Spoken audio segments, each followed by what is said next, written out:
Hello, everyone.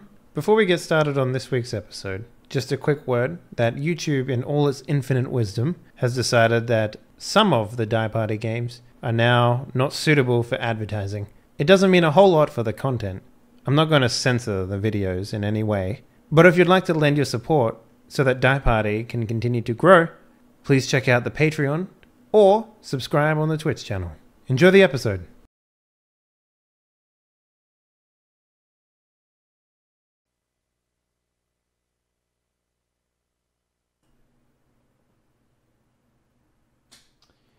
Hello, young piratees and piratettes. Welcome back.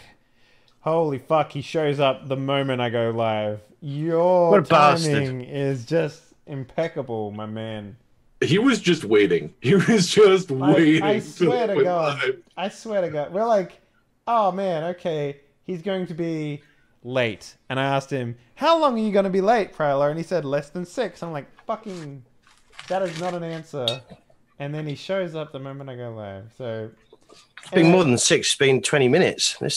yeah.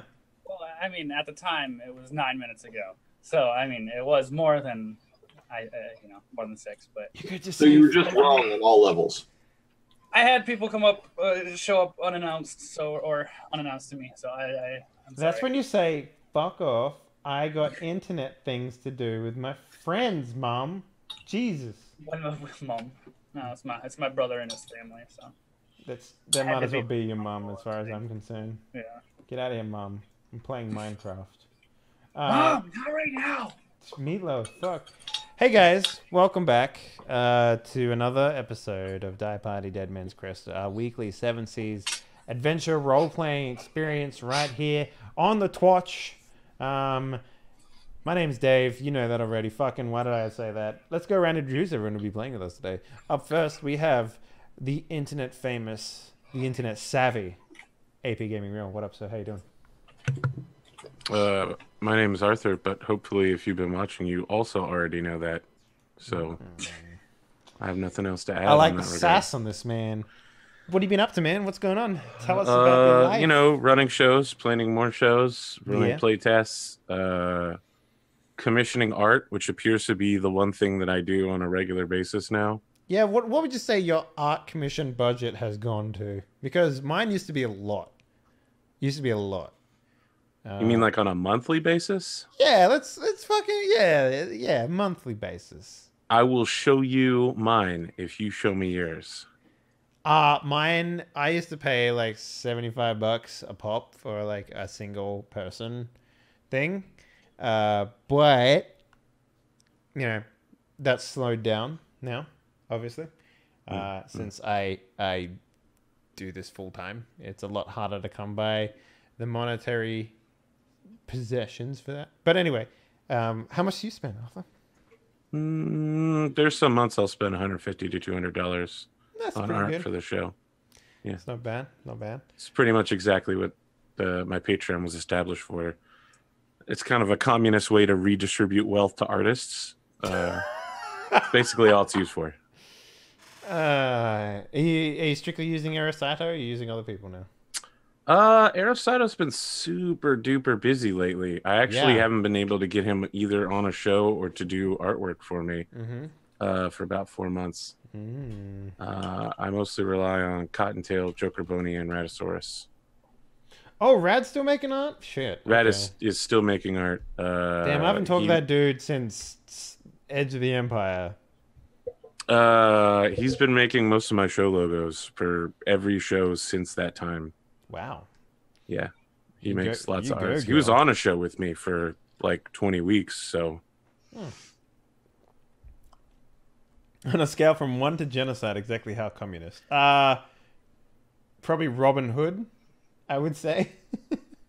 That's about as communist as it gets. But what else have you been up to there, Arthur? You played any cool games recently? Whew, not really. The new anime seasons are coming out, and I've been reviewing that and doing prep for all of my shows. Unfortunately, I'm a thoroughly boring and uninteresting person. I played some Kingsway, which I Okay. thought was interesting. Like the remake? Whatever the one that just came out on Twitch was. Kingsway. Kingsway. It's like this. It pretends to be like a 1990s style PC desktop. Oh you right, play yes. Okay, Old another one school talking about. adventure RPG game. I've And it been has, seeing like, other windows streamers pop play up. it, and I'm like, I can't believe how bad they are at this game. Can't they just click correctly? Why do they keep getting ambushed? And then I started playing it, and I fucking died like 5 minutes in. I was like, man, this is a lot harder than I thought it was. Yeah, everyone's a fucking I got perfect gamer. face rolled so hard. Yeah, man. Like, my adventure games have mostly just been like, yo. Was it Ko? I saw Ko playing Yakuza 0 and I'm like, that game looks pretty fucking stupid. So I started playing it and now I'm all about that Yakuza life, you know? Yeah, I saw when you slammed some dude into a metal bar while punching his balls, and you were like, oh, you can contextually punch someone in the balls. And I was like, yeah, okay. It took me 30 hours to be like, oh damn, you can throw a dude into a testicle machine. That's great. I love it. No, those games are fucking great though. Like, I don't know what you guys thought about those games previously, but I always thought they were GTA clones. You know, I always thought they were I like, never played any. like, you know, oh, go to this dude and do that and blah blah, right? But they're not. They're actually just like it's like a visual novel with Street Fighter mixed in between. Yeah. Anyway, what? So, can you talk about your new shows yet, Arthur? Or is Nope, you still not yet. hidden? No, if it's gonna happen, I won't be launching until the 23rd, so I won't know until next week whether I have a cast or not. All right. One final question. Yeah, How much anime would you watch in a week? a lot, Yeah. an unreasonable amount. Do you think it would be reasonable if we created a sort of seasonal based anime review show? I did an anime talk show review, and I spent the whole time talking. Well, that's the thing. Like, you would need to watch a lot of anime. There were other guests, and I was like, do you agree with me? And they were like, yes or no. And I was like, great. Thank you for your input. I will now continue talking. Well, that's the thing. Like, I think you and me... who did you have on the panel? Who was on the panel? Tell me that. Lexi Tales and Lilypad Nebula. Okay, Lily I think, Lily watches a lot of fucking it was anime. Lily because EQ was out that week. Yeah, Lily watches a lot of fucking anime. Yeah. I know that. And I know she has some opinions about it, but I know she can be reserved as well. I reckon we basically spent the whole time talking about Konosuba, essentially. I don't know what that is, but that's the thing, because You don't know what Konosuba is? No, because What the fuck is wrong with you? I stopped watching anime in favor of spending my time doing other things, and I need a reason to start watching it again. So I need to justify it by doing something creative with my time spent watching it, Arthur. Yeah. That's why I want to do this. Look, if you like that Shimanatia crap where people run around with underpants on their head, you'll fucking love Konosuba. Okay. I'll have to trust you on this. You will have to trust me on this. It's So- one of the most popular animes right now. I watched what was it? The one where they control the mech with a man and a woman, and you can Darling in the Franxx. You got Yes. Darling in the Franxx, right? That's currently the #1 anime in the world. It's pretty intense. I thought it would be like tongue in cheek, but it's not. No, it's fucking hardcore. They have a shit ton of world building. They take themselves completely seriously. Dude. Trigger and A1 have spent like hundreds of thousands and millions of dollars on working on that animation budget. I was like, oh yeah, man. Look, here's Two your problem, dudes fight Dave. a mech, and Here's you your have to problem. control You're with coming the back butt. and watching anime, and you're watching a Studio Trigger production. That's your mistake. You're Look, literally man, you looking can't at the fucking greatest say- company in the industry and being like, huh, I'm going to come back in and I'm going to literally eat the fucking like greatest cake that was ever made and be like, is this what anime is now? Nah, man. Okay, my opinion on Kill anime. a kill. my- Gurren Lagann, Kisnaver. Trigger just makes the best. Yeah, That's it. Sure. That's all there is to it. That's fine. But they were also funny, and this one isn't funny. It's not funny.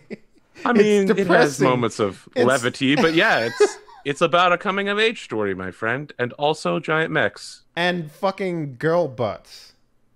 Yeah, with butt handle controls. Like, the part that gets me was there's a scene where the guy's like, I can't control the mech because I can't find a partner. And the girls are all like, oh my God, is he still training by himself in that mech? And then they show him in the mech, and the mech doesn't have the lady in it because it's a training mech, but they still have a plastic girl butt in front of him, and he takes it super seriously. And I'm like, I can't fucking deal with this shit, man. I can't deal with it. That's literally the first episode, Dave. You have a long way to go. If you're going to do a coming of age story, do a coming of age story with giant mechs. Yeah. I know. I watched like 5 episodes of it, and then I'm just like, I need my time back. You can't stop at episode 5, Dave. What the fuck is wrong with you? I stopped. Episode 6 is the greatest episode. Oh my God, I stopped. No doubt. At the end of episode 6, everyone was like, "My God, that's the direction the show's going. This is fucking awesome." Look, man, when it gets to the point where they're punching galaxies at other galaxies because they're 2 giant robots the size of multi-galaxies, I'll come back to it, okay? But look, Gurren Lagann, that was the worst part of Gurren Lagann. The fuck is wrong with you? Where they start using galaxies as throwing stars, I was like, this is too ridiculous. I don't care about the show anymore. I liked it better when they were You and me have stupid different opinions on anime. I like the type of anime where they spend fucking hundreds of thousands of dollars on fight choreographies on an anime about people street fighting to get the hottest fucking leftover lunch meals for the cheapest price possible. You know what I'm saying? I like that shit. Give me that shit. You would like Kill la Kill. It's literally an anime about wearing the hottest clothing. It was dumb. It was dumb. Anyway. What? I'm done with you, Dave. Dumb. Look, dumb is a good word. I like dumb anime. I'm done with you. I'll fight you, Alpha. Anyway, Eugene. You probably just throw galaxies at me. Eugene, hello. We lost a player in that. Prowler doesn't like anime, apparently. Eugene, talk to me, man. Tell me about your pizza. What are you putting in your mouth? Oh, sorry. Those were actually fried mozzarella bites. Okay. That's good. The pizza from before was prosciutto and mascarpone cheese. There's supposed to be arugula, but why the hell would I put arugula on my pizza? See, the prosciutto is a salty flavor. The mascarpone is a creamy, sweet flavor. Together, as long as your taste buds aren't fucking one-dimensional, it is delicious. All right, would you put a banana on a pizza? Probably not, but I would put pineapple. Yeah, I'm with you on the pineapple. I'll fuck a pineapple pizza with my mouth. You know what I'm saying? Yeah. Yeah. Yeah. As long as it's got ham on it, too. Yeah. It's actually a very similar concept of the ham and pineapple mix. It's prosciutto, which is saltier than ham, and mascarpone, which is sweeter and creamier. Mascarpone, never had it before. I probably have, but it sounds like a goddamn confectionery. It is not. It is just a sweet cheese. Okay. All right, then. I get down with that. I'm a big fan of pepperoni and feta. I can definitely hit up some pepperoni and feta. Yeah. Though, if you're lucky, you get gyro meat and feta. And then it's like, oh. Wait till you've had the Polish special of corn on a pizza. And then you just fucking... I generally don't put corn on pizza, but I'm willing to try. Don't try it. Anyway, what have you been up to, man? What's going on? What have I been up to? Life, man. I have been dealing with life. But let's not bum anyone out. I've been so I've been playing some Final Fantasy 15 whenever I've got the time. That's the MMO one, yeah? No, that is the actual Final Fantasy. Like it's the recipe collection simulator. You go around, you collect new foods. Yeah, world saving brought to you by Coleman. Oh my god. If they make a Final Fantasy where it's just like a cooking... No, they did. There's an entire 30-minute long sponsored Cup of Noodles side quest. Oh, wait, where they sit around and they're like, hey, Noctis, what's your favorite way to enjoy Cup of Noodles? Do you like beef, chicken, or steak?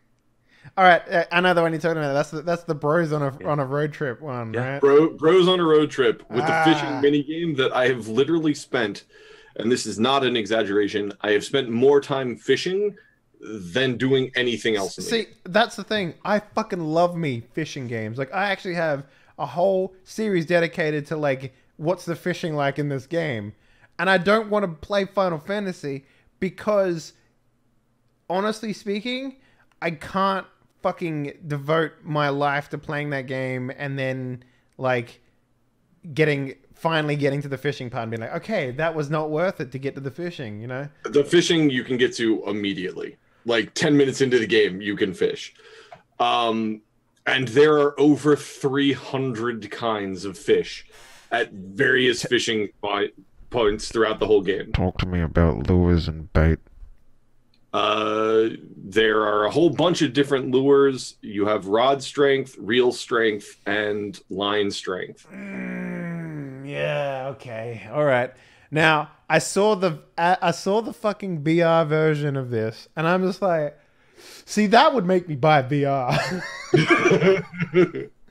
Just this fucking fishing. Oh my god, it looks stupid. I want it. I want it. I want it so bad. The fishing in Far Cry 5 was pretty fucking good, but very pointless. See, for me, the best fishing game you can get is not only like appropriate for the game, has a good minigame attached to it, and also suitably rewards the player for a time investment. Plus, has some sort of way to upgrade and perform the thing better by performing.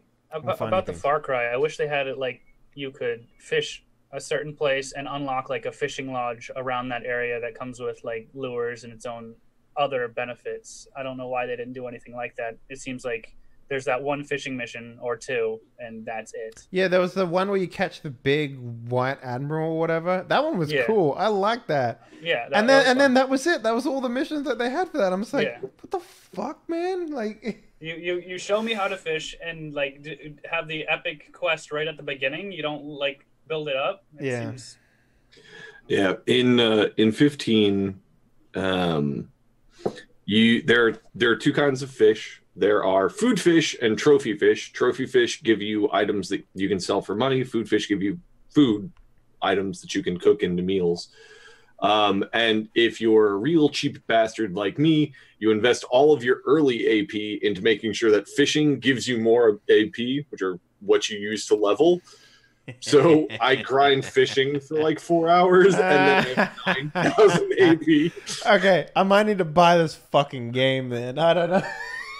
So it's not Look, it's not what you should spend your early AP on, but basically by the time I get bored fishing, I'm a god. So right, putting it on the list right now.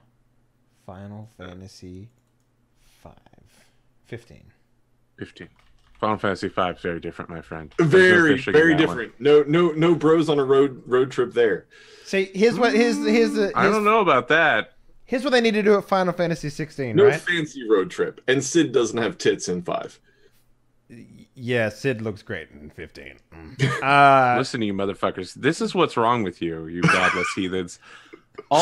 The way you talk about Sid like that is completely opposite of how the other characters talk about Sid in that game. I don't give a fuck about the other characters. No, listen, I want to point this out. Every time I was like, man, they're about to sexually harass that girl. They're like, hey, you know about Sid? And I'm like, here it comes. They're like, she's a real hardworking girl. I appreciate the effort she puts into supporting us. And everyone's like, you're right. We should get her a present when we get back and thank her for all the good work she does supporting our car. And I was like, wow, crisis averted.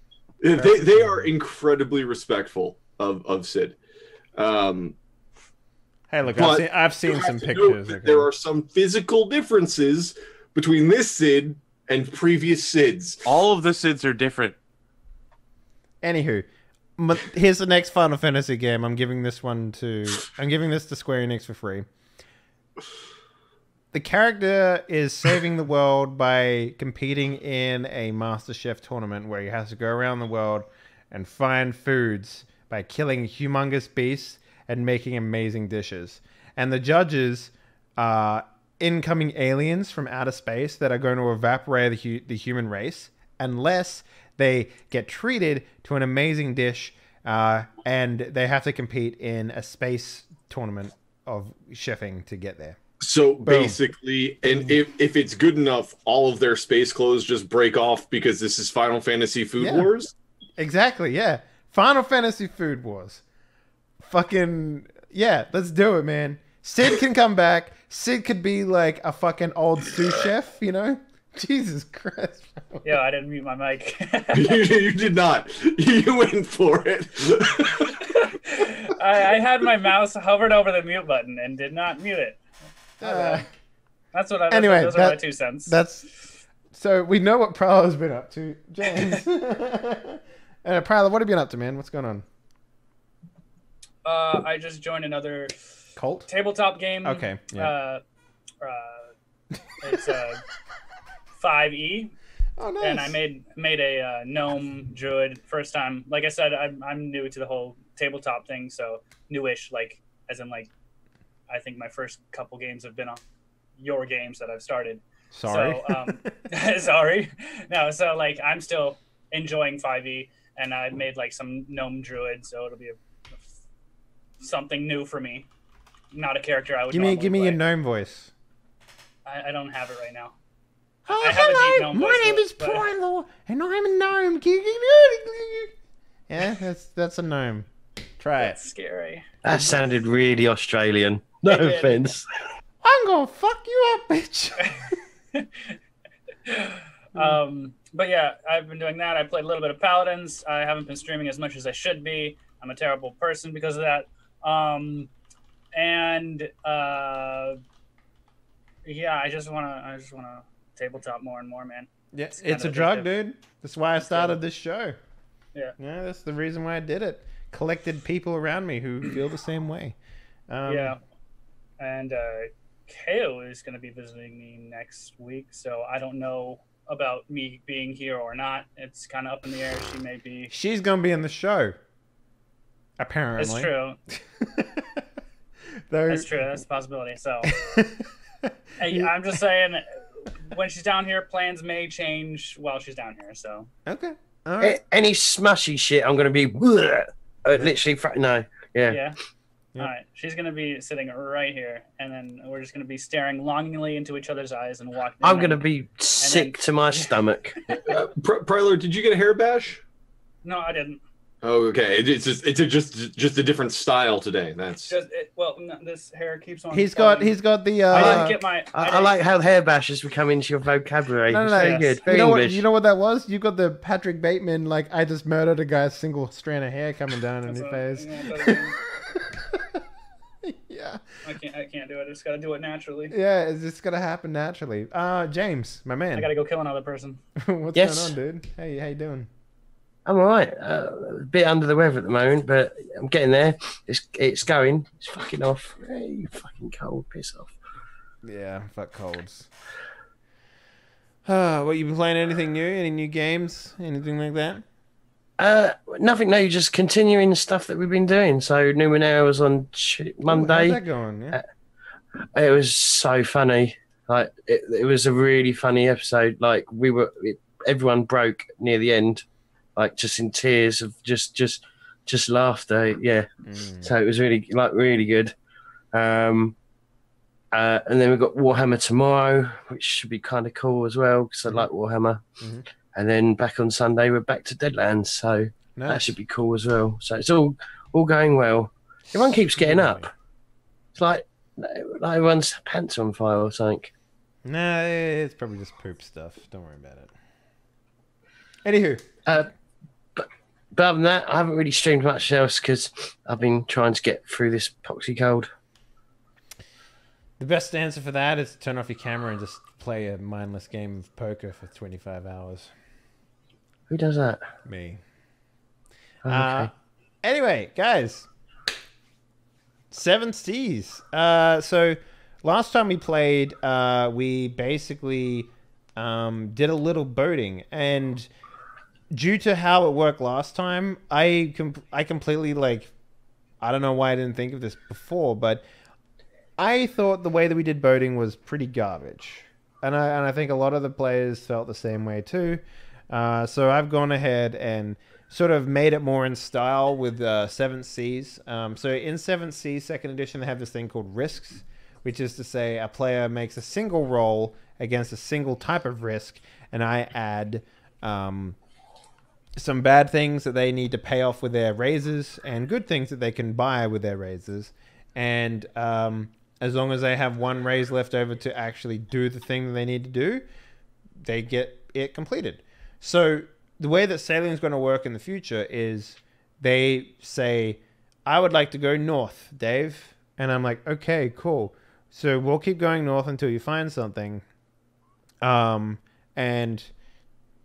the length of time that you spend on the sea, the harder it is for the raises to be paid off, for the consequences to be paid off. That's basically all it's going to be. Right now, I'm just going to come up with the stuff on the fly, but in the future, I'm going to be making a table, like a consequences table, that will be rolled upon whenever the players wish to embark on a voyage. So that's basically how it's going to work from now on. So yeah, ladies and gentlemen, welcome back to the Ocean of Seven Seas. So last time, you guys managed to snake another. I'm trying to find the another boat called Fish and Chicks. Snake, Dave? Yeah, you snaked it pretty hard. We justifiably acquired a pirate vessel in self-defense. We self-defense the shit out of them. Just another ship for the Sons of Eric. The Sons of Eric. Praise Eric. Praise the almighty Eric. So you guys managed to get a ship called the Fish and Chicks. Along with it, 16 crew members, additional crew members. Worst name ever. Well, I mean, We can rename ships. you can rename the ships. And you also managed to, on that ship, it comes with 6 cannons, as well as 3 additional cargo space.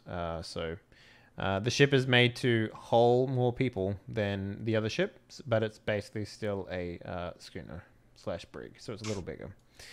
Did we actually find out what the landmass was? Yes, it was Perezia. So. Isn't that where we are in the ocean? Isn't that where we sailed out from initially? No. No, You where guys did have we- never been From to different Perezia. places, right? Yep. Oh, you mean We when all you did sailed that? out from individual ports and then got to the dead island in the middle of the Dead Sea. Dead sauce. Yeah, Where yeah. where did that ship initially sail from? What ship? Fish and chips? The one that we ended up on with Captain Ratbeard. Yeah, Captain Asshole Face. See, that's a question I can't answer, unfortunately, because remember when we came onto that ship as players, we had a different GM at this time. We came in mid-voyage, right? So Yeah. But we also never asked. we also never asked, and that's not something that I could just, come up with right now. So technically speaking, I couldn't tell you. But I will find out for you eventually. I can ask the previous GM. Just make up the facts. I mean, it's kind of important to a degree, but yeah. But what would you guys like to do? So yeah. Also, Rapier, AP's character, also found out what his curse was the result of. Speaking in I forget the word of it now. Sarcastic. Sarcasm. That's the word. Sorry, it was on the tip of my tongue. I just couldn't fucking say it. Speaking in sarcasm, cuts his tongue and fills his mouth full of blood. Not to the point where he'll bleed out and die, because it is a curse. Much like how, Eric, son of Eric, can drink alcohol or liquids and it turns to ash, but he never actually dies of dehydration. You just have a hard time talking until your tongue will be sewn back up. So you have to go through the process of having your tongue put back together by a medical professional who can spend hero points on such a thing, aka Eric, or until you find a exceptional NPC and bring him back to the island to do doctoring. So that's the other thing too. So you guys don't have any exceptionally talented NPCs on your island outside of Booker, who can do bookkeeping and map work and stuff like that. He's not exceptional at it, but he can do that sort of stuff. So, and don't we have another the ex watch captain? Seaside Susie? Yeah. Yes, but she's basically just like, if she is basically just like another captain that can crew a ship for you outside of you guys going on your adventures and stuff. So, Shogeki no ship. yeah. So, it should be noted that before I became captain, AP, because you weren't here for this portion, I was the cook. Yes, he was. So what's the plan? Do you guys want to do like a little scene repairing your tongue? Can we just skip past that part and assume it happens? I mean, you can. Come on, do a little role playing for Daddy. Come on. All right. So I think you just made that fucking weird. I'd love to do that. Anyway, go ahead. So are we assuming that this takes place at the end of the last session, or am I burning my hero point for this session? End of the no, for this session. So if you'd like to repair him. So don't be sarcastic this session is what I'm hearing. Pretty much, yeah. Pretty much. Look, I've only been sarcastic once, okay? Sue me. Sue me. You're bordering on sarcasm. So me. I think he was being sarcastic towards Listen, me as it's well. not healing my sarcasm that's the problem here. It's healing all of the stab wounds. Right. So yeah, so they You sewed up my tongue at the end of the last episode. It's all of the horrible dramatic wounds that I have. So right? the no. The Prylor won't be able to heal. Prylor wasn't able to heal you at all, mostly because he failed his roll. But the dramatic wounds, you should have healed one of them because it took you a week to get back to where you were. So a dramatic wound will heal naturally over a week of time in game. Unless What about the rest of the wounds? Do they just disappear as well? the normal wounds go away at the end of the scene. So I see. so dramatic wounds are the only thing that stays between scenes. So, but dramatic wounds can only be healed by doctor intervention or by waiting a week's worth of time in relative safety, right? So if you get into a fight in between then and then, it's not like it heals because you spent a week, whatever. So you get what I mean. So this is what I imagine as. So we've taken over that ship. I'm assuming we're sailing both of our ships back now. Oh no, you're already back at the island. At the end of the last session, they came back to the island. So. Okay. So we've taken Rapier. We've put him inside one of the structures that we've built with our mind magic. I wander in. Oi, lad, how you doing? Blah. Ah, yes. The boys told me you're. Yeah, that's an unfortunate course, lad. I would trade you, but I don't think it works like that. Fuck Stone. All right. Stone. He's basically been nothing but a giant dick to me ever since I arrived. And when I finally had a chance to vent my frustrations, I ended up puking blood like this. Well, Stone is a good man. No, I thought we were cool, but then he just kept being more and more of a dick. He can be frustrating and difficult to deal with at times. Blah. Right. Bjorn, Yes. if you'd bring me, what's your drink of choice, Rapier? No alcohol can affect me. Well, lad, you're going to want something to affect you. Pirates. It's too late. I literally can't get drunk. It says so on my character sheet. Yeah, he picked a trait or something like that stops him from getting drunk. Well, You then, better bring me the highest rated alcohol that will horribly burn me. right. Bring Preferably some as shitty as possible. Gutswill. Let's go. Right. I had some rum on me and I had to turn. Bring the high proof rum, Bjorn. Rapier, I'm not going to lie to you. This is going to hurt. You said that already. This is going to hurt a lot. It's why I said it twice. All right, so what is the hero perk that you're using here? I'm using Miracle Worker. Mm-hmm. So it technically is hero point plus a raise, heals a dramatic wound. So it's obviously meant to be used in a challenge. Mm-hmm. So what would you like me to...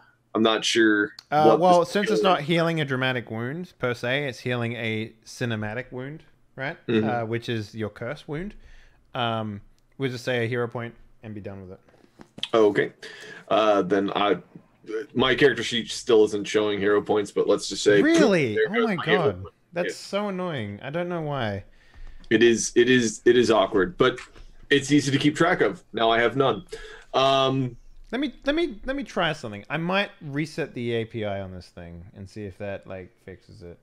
Actually, no, there is no API on this. It's fine. Yeah. Well, anywho, so as Bjorn comes back with the rum, I'm gonna go ahead and have Rapier spit out as much blood as he can. Then I'm gonna pour rum in his mouth, tell him to swish and swallow, and then I'm gonna go to the duty of sewing up a man's tongue. Yeah, good stuff. Right? And you know, whilst I'm at it, I will also, you know, apply actual medical treatment to his stab wounds that were just probably left to fester in the sun for a week. I like this one. I'll call him. I have a very strong constitution. Cool. Right, lad. Yes, you're very strong. Everyone's immune to knife wounds until they get infected and die. Loss of blood As is I'm my only pouring weakness. rum over each wound and cleaning it out, listening to Rapier just talk about how tough he is. I'm super tough. Super tough. Ah, yes, lad. Very, very tough. So, with that in mind, gentlemen, what's the next course of action? Where would you like to adventure on the high seas to? You know where Chanani is, which is the main port town on the, I guess, the north western part of Perezia. And what would you like to do with that information? Can we interrogate the crew that has joined us to look for really sick pirate targets to go after? Well, they were a merchant vessel, so at best they could probably give you like. Yeah, they could give us some rumors, like the dread pirate Ratbeard is located on X Island in Y direction. I mean, they just killed Ratbeard. Yeah, Ratbeard ain't Right, located. okay, the dread pirate Z is located on Island X in Y direction. How's that work for you? Just as a note, knowing where Perezia is, would that give us enough information to chart a course to where we crashed that other ship? I would assume so. Yeah, it shouldn't be. I was going to ask. How would we actually know? ask Brooker to start doing that anyway. How would Yeah, I we know? mean, we know where a 50-person ship with cannons is, and it's on the shoals, but it certainly is repairable and. My question is, how would we know what island or where we were? Because we were teleported onto that. No, this is the ship. island that you teleported from. So, you know, Booker was a part of this. Like, you have people who were a part Booker of. knows where that island is. Okay, so we just didn't know where we were in the ocean. Yeah. Yeah, it shouldn't be too hard to do that sort of stuff. The problem is that you have a big ship, big ship. However, you have no real means of repairing it, and showing up there and just expecting to have the right wood and the right tools and the right manpower and the right know-how is a difficult task. You know where it is, right? There's a good chance that no one's going to go there and be like, well, let's take it. Well, we could go to the Emerald Isles because they build ships really fast, so we might be able to buy like spare bits from them. That's true. Aye, Stone, we could do that, but I mean, it's a shithole. I wouldn't personally go there if I didn't have to. well, the problem, Stone, is unless I'm very much mistaken, we don't have much buying power at the moment. True. Yeah, we're a bit skint. Yeah, I agree. Yeah, we're a bit skint on money. My thought was, we go back to the island. we know there be a couple of other survivors that Captain Assface, Ratbeard, left there. Didn't someone cut his beard off? It's true. Bjorn did do that. We know that there's cannons still. We could augment the 6 we've got, augment our island, maybe run into a ship or 2 along the way, increase our buying power, increase our fighting power. Then maybe we look towards setting up the legitimate trade and such. Well, what think you, lads? What? What do you think about? No, I don't understand what we want to do. Go to the island. There's nothing there. There's the ship and the cannon. And shit, there's also those guys we left on the tree as well. Those guys we left tied up. It's true. We should probably check on those guys, Stone. I think they might be dead. They might be dead. It's been several months, yes. Or we could just, as Rapier suggested, interrogate the new crew. See if they know anything about pirates operating in the area that we could go. Is interrogate the right word? I mean, is that something we want to be doing? Talk to them. Converse with. All right. Bjorn, you've been awful silent. I think a salvage mission to that island with the temple is probably the best course of action. But do we know how to? Do you? Oh, I guess you do know how to repair a ship, don't you? Nope. No. He can't. I mean, you're from Thrynin. You're a Thrynian. Don't all Thrynians know how to repair ships? You would think so. That's pretty racist, Captain. No, I mean, he literally talked about how he was a blacksmith and loved ships and shit. I mean, you just said Thrynians are all ship repairs. Just saying. Well, they are. That is kind of what we're known for. I mean, it's a big... Wow, your racism continues to grow, Captain, at incredible rates. It's okay. They're Thrynians. They're not actually people. Wow. Wow. I think Rapier kicks over his chair on the way out of the room. Are you running to the beach? Skipping stones. All right. So the plan is you guys want to head back to the island, right? Well, we will actually talk to the new crew members, see if they do know of any. I mean, they're merchants, so they would be aware of pirates in the area that would be of note along their route.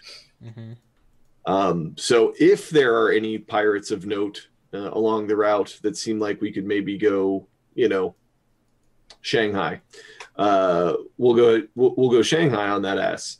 But yeah, barring any other ideas, I think go and salvage what we can from that island and recruit who we can from that island seems like a pretty good plan. How many do you think are left, though? I mean, the guy who gave me this hat seemed to think that there were a number of people left on the island not in the temple. I don't remember his name, and I feel bad about it. I mean, we spent 4 hours parlaying. Literally 4 hours parlaying. It's true, you did. You did, in fact, do that. Do you remember the time? Eric, when we murdered that the quartermaster bloke? Do you remember when they all drew their guns on us and I grabbed him and pulled him back up the corridor and they all shot at us? No, lad, because I wasn't there for that. I remember when you dropped his corpse at my feet and we took all of his guns. Oh, Bjorn then. Bjorn. Sorry, Bjorn. Yeah, you were with Bjorn. Yes. Yeah, I meant Bjorn. I didn't mean Eric, obviously. Obviously. So yes, I do remember that. All right. So just so that I'm aware, you guys are heading back to the island. I mean, the problem is though, we got to pay. The problem is though, Eric, is we got to pay our crew stuff every by the time that we go to sleep, if that makes any sense. Aye, lad. That's why we're going to talk to the merchants to see if there's. If we go to this island, and because there weren't that much there anyway, was there? It's just this temple, a temple of death, or should I say, of doom? Good one. So, all right. So you want to move over to doing that. All right. So you know where all the big land masses are in this world, right? So that's pretty easy for you guys to find and do without too much problems whatsoever. You can. Yeah, go on. I think the basic plan is head towards this island because we can get salvage from it, but pirate along the way. Okay. Do you know what? What? Right. Do you remember when we encountered that ship? The deserted ship with just smoke on it. Yeah. I remember. Didn't they anchored it, didn't they? They did, yeah. Well, we could get that ship. Yeah. I mean, that's a good idea. Aside from the fact that I would have no idea where that would be as a GM, but I guess I could make it up, realistically. And I guess Booker, for the most part, would have remember its heading. Yeah, at least remember where it was. So, I mean, I guess that's not a bad idea. That ship's not even on the shoals. That's a good call, Stone. And I mean the other thing, because we need to get like crews going out and doing stuff, don't we? We need to start trading, but we've got no money, so it's going to be very hard to trade. Aye, we've got to do some honest pirating so that we have some things to trade. Well, I don't know. What is honest pirating? Killing other pirates and taking their shit. So something we haven't talked about is the fact that you have a whole second ship that you could use to deliver cargo and such. Mm-hmm. Yeah, but it's not very good though, is it? The other ship, if you remember, it's a bit crap. Well, it's in need of repairs too, which I can't do. So it's up to you guys what you want to do. Hang on, I thought you spent 4 days repairing that ship on the way back. I was maintaining it, patching holes, not actually fixing the ship. Oh, okay. That's out of my brain. The problem is, we've got a variable fortress of our island. Our very own Tortuga. That's great, but we really don't have any exports that we can speak of. Well, I mean, you can grow whatever you want all year round. So tobacco. But we also need we would need farmers and stuff and people that work the fields. Yeah, I don't know how to grow tobacco. I could grow wheat. I could grow food. Cabbage. I could grow cabbage. So we could legitimately say that after some time, because we've modified the soil to be very rich, we've modified the seeds to grow very quickly. We could say, okay, we've now got food exports, and we could export those to, Peresia. You could almost say we're doing GM food before they did GM food. Yeah. Genetically modified. Yeah, we got some GMOs going. And because, we didn't spawn that food, we just modified its growth rate, it should still last once we get it off the island. So we could certainly start that, and we could use our second ship to do that. But with no cannons, it's going to be easy to pick off by other things. Mm-hmm. Additionally, we'd have to go to Peresia and start a trade route, which we could certainly do. Sounds like a lot of busy work that we could potentially handle very quickly. Yeah. But it's up to you guys how you want to handle things. This is your boat to steer, so just give me an idea which direction you wish to go. I mean, listen, if you're okay with just administratively saying we set up a trade route to Peresia, and we trade them a portion of the food we grow to maintain, like, have some. But the problem is we won't get much money for that, though, will we? That's the thing. Food's not going to be a massive, income. I mean, tobacco might be, and sugar might be kind of worth doing. Well, the thing is, what we could do is we could certainly set up that trade route, and then that's going to keep at least enough money flowing in that we can keep repairs in. We can trade for things we don't have. You got to start somewhere. Like 2 cargo worth of food is not a little amount of food, and Perezia has food issues. That's why they always trade with Prius, because Prius is the breadbasket of this effing world. Now we're the breadbasket. We certainly can be. Well, I guess the bread handbag or something. Yeah, we're the bread pastry bag. So, I mean, if you're okay with us just administratively doing that, and then you can just assign a value to how much we're bringing in, that's fine. I just figured we'd have more fun pirating than doing. Yeah, no, that's what I'm saying. Like, a lot of this sort of stuff, you can just... Yeah, we could do sugarcane and do rum. Yeah, we could grow sugarcane, but we would have to get somebody who knows how to grow sugarcane. So basically what you need to do, right now you have a couple options, and I see this being fixed in a couple of ways. You need experienced NPCs to do things on your behalf, right? So you need to go to places, you need to role play, you need to find people that you can recruit, right? That's number one. Second thing you need to do is you need to find a way and come up with yourselves, nothing too elaborate, because this is a role-playing game, it's not fucking rocket science.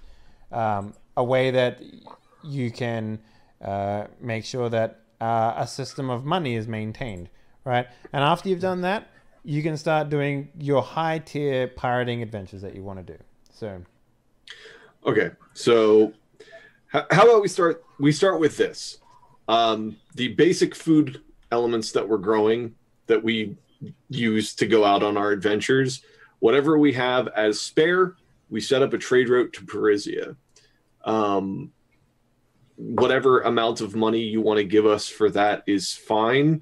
Here's the thing: it's only depicted by the amount of hold that you have for ships, right? Well, I'm assuming Stone and Bjorn, between the two of them, are going to be able to fix our cannonless ship up to the point where it can sail back and forth, hopefully, and we'll just start that trade route. Stone is the one that made that ship, because yes. I couldn't. So, but you can help him repair it. So yeah, exactly. Yeah. So, and what I'm hoping to get out of that trade route is,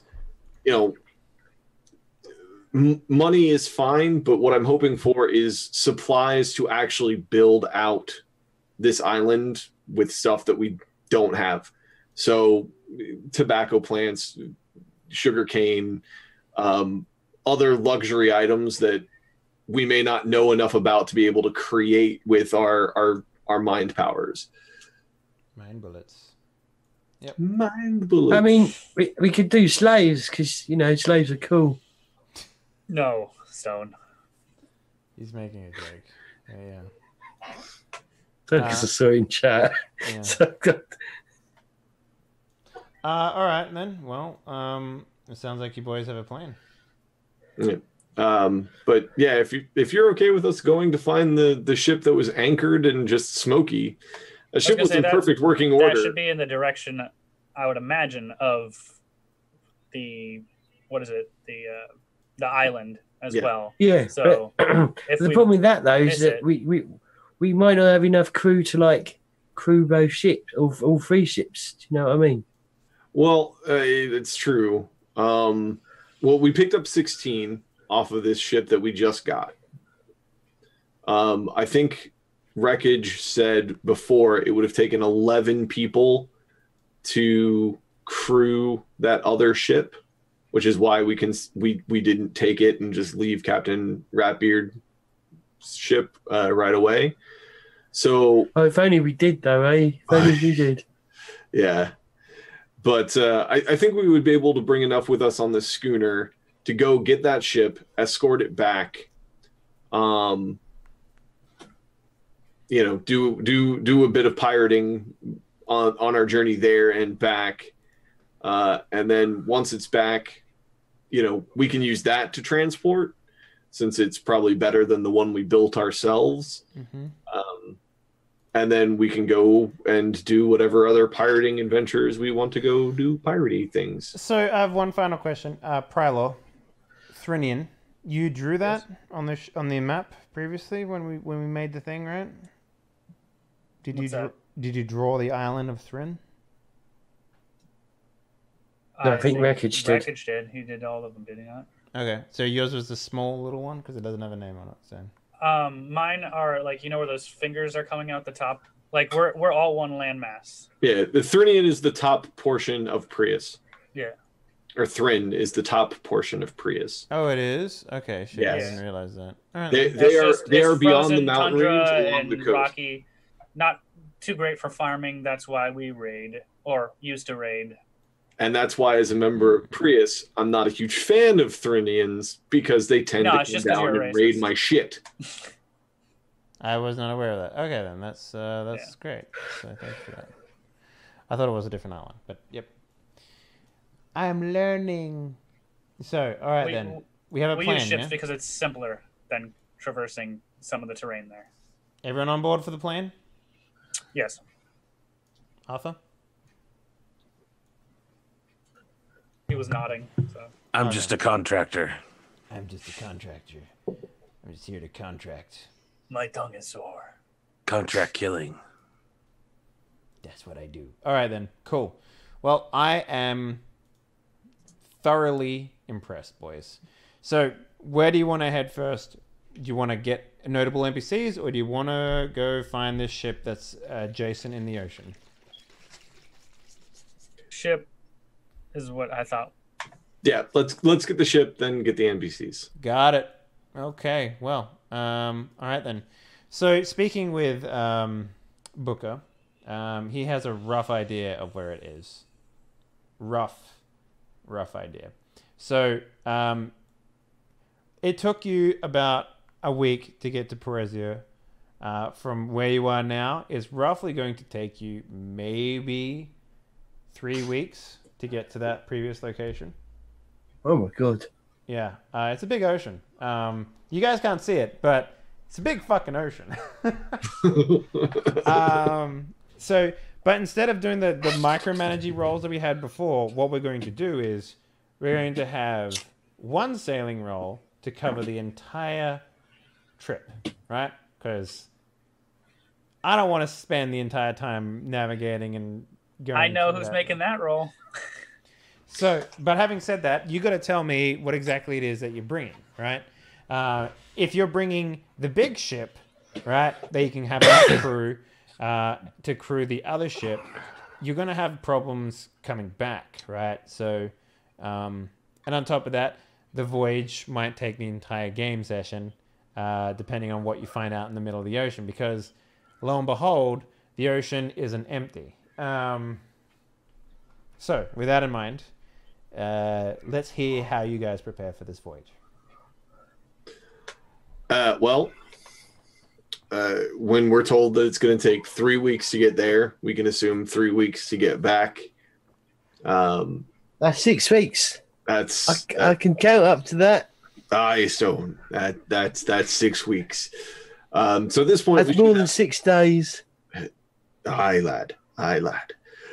So we're going to bring so 6 weeks is a month and a half. So we are going to bring 3 months worth of food.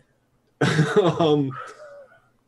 a lot of food, though. That's probably going to take up all the cargo space. There's no way 3 months of food takes up three cars. Well, that's if it doesn't spoil, though. That's the problem. Well, that's why you preserve it with salt and dry. Do we have salt?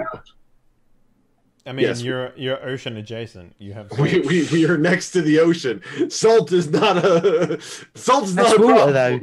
That's water. Oh, okay, you're doing it in character. Sometimes I forget because your Stone's voice is very close to your voice. The ocean is made of water, but it's also made of salt. That's why you're called salty sea dogs. Oh, I just thought... I'm called a salty sea dog because I'm super angry all the time. I think you're using terminology from a time that's not quite appropriate. Also, no one calls me a sea dog. They call me the hungry wolf. Hungry like the wolf. Salty wolf. That seems oddly appropriate, Rapier. Right, so we're now all salty wolves, yeah? Is that what we are? Yes, you're all salty wolves, the saltiest of wolves. What do you mean my voice is... it's not the same fucking... You know when I'm doing Stone and not doing me. Sometimes I have to, like, do a catch. And sometimes I have to catch myself. In fairness, that is often because James is very dedicated to his role play and doesn't ever do out-of-character stuff in character voices, and... I personally just will randomly do both in both because I am awful and I'm not sure why you have me on shows. Anywho, right. So yeah, so we can get salt from the ocean, Stone, and then we'll use it to preserve meat. How though? Because like water's water and salt is like salt. I don't understand how we get salt from the Don't you worry about that, lad. Don't you worry. Okay, all right. All right. It's magic. That's I don't like magic. Oh, I know, lad. That's why we'll have Bjorn handle it. Okay. Arthur, just real quickly, is there a way that I can put something on top of the smoke layer?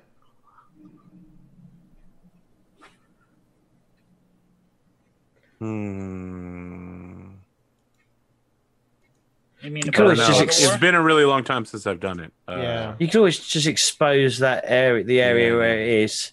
Yeah, but I don't want to do that in case you guys see land masses and stuff, right? So. Oh, okay. Like a token? That could work, I guess. But the tokens are still hidden by like. Yeah, but I think you should be able to, like, I imagine there would be one that's like. Make it visible to player characters, something like that. Oh, that's interesting. Let me take a look. Player permissions. While we're doing that, I'm going to quickly refill my bottle of water because my throat's getting dry. Everyone's getting up. What's up with this? Everyone's. I'm ill. That's my excuse. Okay. Yeah. I mean, that's interesting. Okay. Well, I wish I could show you guys this because basically what I'm trying to do is I'm going to add a circle here around the island that shows you just how far you can travel in a week, right? And then on top of that, I'll add one up that makes you travel further than that. So you guys can get an idea of like, you know, distance and stuff like that as to how far you can go. With your every week at sea, we'll have a fun new risk. Oh no, it basically the risks come from you guys paying off stuff. So we almost got to meet some mermaids last. Yeah, almost. They're not actually mermaids. They were going to kill you. No. I've seen the film. They look pretty, but they're actually murderers. Yeah. It's not the films I've seen. I'm just trying to... It's not the films that Prylor has seen. Yeah. I'm just trying to set this. There's clearly got to be a way to do this. I mean... Oh, also, when we get that ship off the beach, right, I've got a really good name for it, unless it's got, like lots of history behind it, then we won't bother. I imagine it already has a really bad name. Wait... Well, we're not going after the one on the beach currently. True. No, but when we do, I've got a really good name for it. I mean, all things considered, once... We could call it Beachcomber. Beachcomber, nice. So once if we manage to successfully get both of these ships, we've got 4 ships. Like that's pretty impressive. That's a pretty impressive fleet. Can you guys see the aura? Hang on, let me zoom out. Bird's eye view. No, I can't see shit. I just see black. I'm zoomed all the way out. And I see a red. I see a red circle. I do see a red circle, but only a bit of it, like on the bits that have been opened up. Yeah. I wish I could drag. Okay, that's interesting. I'm trying to, because it's hard for me to do this. Like, oh, that's cool. So we can actually see what we've explored and such. Yeah. It might be also. It might. So I will. Us where in the general area is where the ship is. It might be worth, because we can't do the fate point ticker thing anymore. It might be worth making a deck of cards with just like, I don't know, a piece of 8 or something, and have it as an infinite deck and use that as fate points. Maybe I'll think of something. Okay. All right. So now,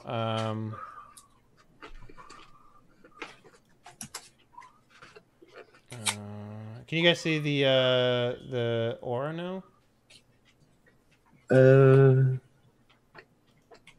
Hang on. Can you see it now? Yeah, I see. It's not. It's yet again. It's not been. I can only see it where it's the. Yeah, not through the fog of war. I can see it. This is so stupid. I'm trying to get this to work in so many different ways, and it's just not doing it. It's dumb. I just see a red circle over our island. Yeah. Yeah. It's fine. Whatever. I'm just gonna delete it. Don't worry about it. Anyway, I know for a fact how far you guys can go, so don't worry about it. It's all that matters. It's all that matters. All right. So, what's the plan, guys? You traveling? We're gonna roll in. Sorry, I don't know the words. Since we need a lot of crew, we're not going to worry about the trade run to Perezia just yet. Okay. We're going to take the big ship. We're going to take, since we know that it will take 11 crew members to crew this other ship should we find it, we're going to take enough crew to, get to the ship and then get us both back. The watch captain? We'll take the watch captain. Actually, no. We'll leave the watch captain here. She'll be able to helm the ship when we put it on trade runs and such. Mm-hmm. But we'll probably. I just know me and Rapier were having trouble sailing that one ship back. Okay, then yeah, we'll take her. I guess I was going to take Bubbles. Mr. Bubbles was extremely useful. Yeah, so I was going to take Bubbles and have him helm the ship. But... even if you wanted to leave Bubbles behind, he insists on going. There's definitely not a narrative reason for that we haven't explored at all yet. He's cursed. He's cursed with us. You see, that's his curse. He's cursed to stay with us for the rest of his life. And he's gonna that'd lose more limbs. That'd be a fucking that would garbage suck so much for that guy. Yeah, I feel for him if that's his curse. Okay. Yep. So yeah, so we'll bring Bubbles and we'll bring Susan, right. So Sally, whatever. We could make the island quite a lucrative what's the word I'm looking for? Tourist trap. Do you know what I mean? We could have big hotels and waterfront properties. No, only the Perezians would really know about that.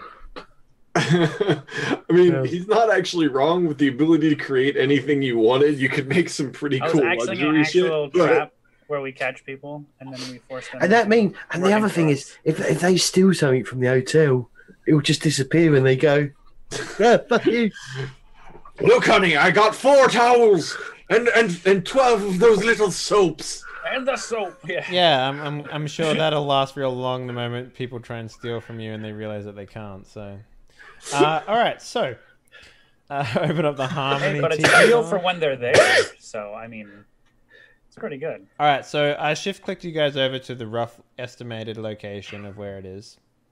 So if you zoom all the way out, you should see. Oh my god, it's worlds away. So I'm saying that's 2 weeks of travel. So good luck to you. So I don't have a hero point to use anymore, but if one of you gentlemen would like to give an inspiring speech to Stone to give him some bonuses to his sailing roll, that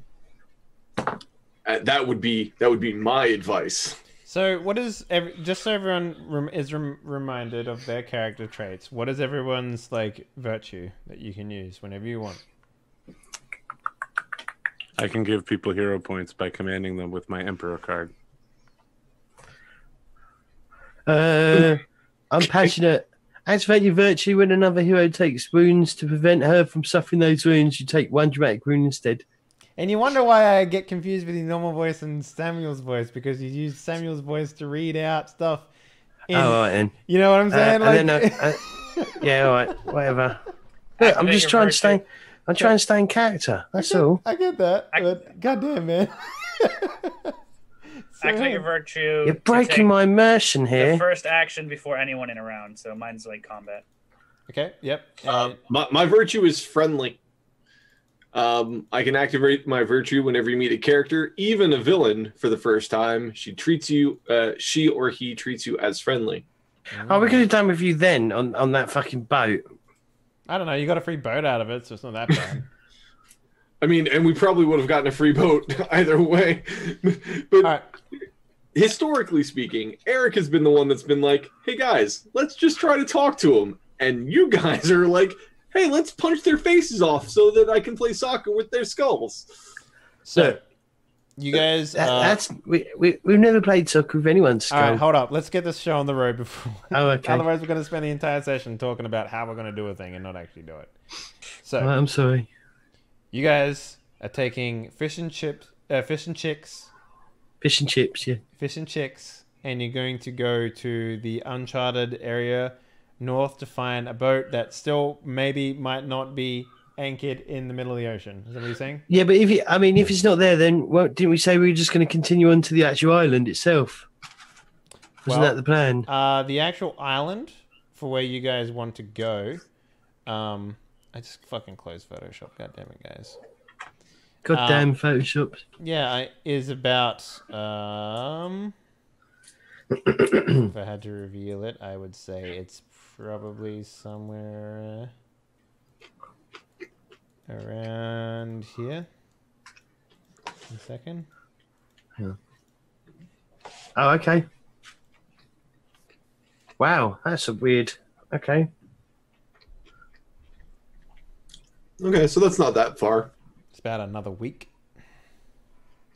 We've got 3 months of food, though, ain't we? Is that what? We're going overboard. No, guys, I'm not gonna. This is a game about being cool people.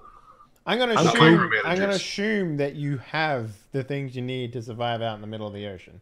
This isn't Stars Without Number, guys. I'm not gonna make you die out in the ocean because you don't have water, unless it's narratively cool that you guys shipwreck and lose all your water and shit. All right, that's the only time it's ever gonna come up. So don't bother about being like, well, technically, if we bring oranges, it's like, no, I don't care. I don't think anyone cares. Oh. If ever it comes up and being like, hey, what are you guys eating on the ship? You could be like, I'm eating pig fat. And it's like, oh, okay, cool. But until then, it's not going to be a big deal. So, all aboard SS Booty Thump. You're taking fish and chips, and you're plotting a course, a destination. Correct? Yep. Where are you going? Island or ship? Ship. Ship? Ship. Ship? Ship. Ship? Chip. Ship. Yeah, ship. All right, then. Ship it is. So, I need a sailing risk roll from one of you. Who is going to do this? I guess that would be the captain, wouldn't he? Because he's in charge. Oh, okay. No. Oh, I guess it's going to be me then, isn't it? All right. I'm not at the helm, lad. You're at the helm. So give me an idea okay. how many people you're bringing on the ship. Let's also work this out right now. So you're bringing fish and chicks. It can hold a total of 20 crew. Are you bringing in a full regiment? Full complement? Yeah, sorry? I guess we're gonna have to, aren't we? Because we need to make sure we've got people to sail this back as well. Yeah. Alrighty. That is a total of... I think you ended up with 38 on your island. Total now. So you're taking 20 with you, leaving you with 18 left over. Which of the NPCs are you bringing with you? Bubbles, isn't it? I think that's all that we're bringing. We're gonna bring Bubbles and Susan, Sally. Seagull. Okay, sure. That is not a problem. So you're bringing Seaside Susie, and you're bringing Bubbles. Are you leaving Ricardo? Yep. We've gotten into the habit of leaving Ricardo in charge of the island. All right. Cool. And all right. So, complement filled. Now you have a cargo of 3 of 3 right now. I'm assuming... Oh, actually, no. That was down to 1 last time. I'm assuming you're emptying your cargo and bringing in an empty cargo. Yeah? All right. Well, I guess the cargo will mostly be full of food, won't it? I'm not going to penalize you guys. Oh, okay. For that, All right. so don't worry about it. Okay. All right. I am going to stick to the games. You need to pay your ship half of your cargo, though. All right. So make sure you have something in there in order to pay them. All right. So the brig has 2 bonus speed dice for speed and maneuverability. So what's the total that you guys are going to be rolling with here? Pardon me. Well, if I'm just doing a straight roll, it will be like 5 dice plus an extra dice because it's my first roll of the evening. Plus 2 bonus dice for the brig, for the fish and chicks being a speedy ship. Yeah, that's what I'm including the 2 dice there. For And sailing? is it wits? Yeah, yeah. I've got sailing of 3. Yeah. Oh God. It'd be more than 3 then. Yeah, but Yeah, you then would plus also add 2 a trait to it, right? Yeah, obviously plus 2, and then if it's wits, it's going to be an additional 2 dice on top. That's So 7 dice. 7 dice. Yeah. All right. 7 dice. So go ahead and roll that for me, please. You need to Oh, no, I'm sorry. 8 dice, because it's your first one. So 3 from your stat, or 2 from your trait, 3 from sailing, 2 from the ship, and then 1 for it being the first roll of the day. So 8 with a reroll.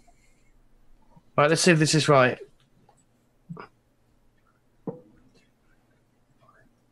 Oh, 7. Why has it only rolled 7? 1, 2, 7. Oh no, 8 because of bonus dice. All right, so the 1 becomes 6. Yeah, don't ever increase your sailing just to add extra dice. There are buttons in there that you can do. Yeah, but it's only plus 3 and plus 4. It's not as helpful as it can be, really. Well, I mean, you had 2 bonus dice and then one bonus dice, so you could have just added them up. Anyway, it doesn't matter. So we've got. You need to make 10s. How many raises are you going to get from this? So 1, 2, 3, 4 raises, I think. Okay, 4 raises. So in order to get there with 2 weeks, And I've got a 2 spare as well. okay, I am. Okay, so the consequences are as follows. Consequence 1. For 2 raises, you navigate around a storm. So there's a storm in your way, and you have to spend 2 of your raises to navigate around. For another 2 raises, you notice a highly crewed, highly gunned ship, like a man of war, flying Parisian sails in the ocean. Whether you capture its ire or not is related to how well you navigate the ocean. So that's another 2. You can also choose to ignore that and not pay that off and see what happens. So there's that. And the last consequence that you need to pay off. Keep in mind that you also need to spend one of your raises to actually do the sailing. Would be let's say that there is. Oh no, we'll put. So the two consequences and then an opportunity, we will have a shallow reef in here for two raises. Okay, so I've only got 3 raises because I've got to spend one on sailing. Mm-hmm.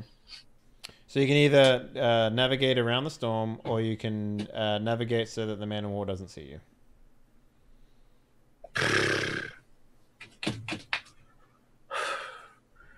I think I'm going to navigate the fact that the man of war doesn't see us. All right, so now we're going to enter into a dramatic scene with the storm. So, dramatic scene happens over the course of a couple of hours, basically. And what this is going to do is... does everyone have access to the book right now? 7C 2nd edition book. Yes. Okay. There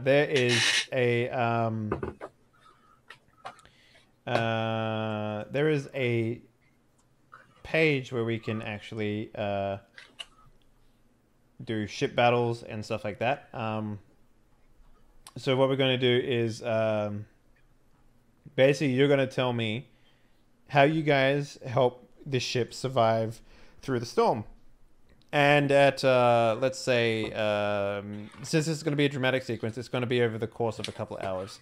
You tell me what your approach is going to be. And within that approach, we're going to attempt to make sure that you guys don't fail. So let's take a look here. So the consequences will be at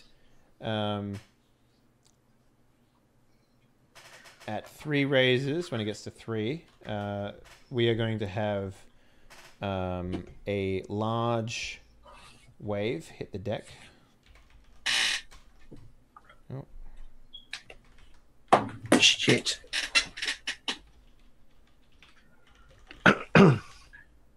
So basically, you can pay off these consequences by maneuvering the ship, by doing other assorted things. At 1 raise, the consequence will be that anything on the ship itself... actually, no, the mast will break. And this one's easy to avoid. You just have to make sure that the sails are all pulled up and won't catch the ire of the storm wind. So make sure that is appropriated before then. And at 2, so the last 3 raises basically are going to have things that are going to happen to you guys. And once you get through that, then, you know, essentially the storm will be past. Let's say that the supplies, food supplies that you have, weren't stored securely, and they will break and basically go everywhere and basically be ruined. So food stock is ruined. All right. So there are your 3 consequences. And right now there is no opportunities that I want to put in here. But how would you like your approaches to be, guys? I would like to start a boarding party, since that looks like it's an option. Yeah. How would that work in this situation? We'd wait for Stone to drive us close enough, and then I'm gonna jump from our sails to their sails and start trashing all of their shit. How'd you jump? It's a storm, AP. It's a storm.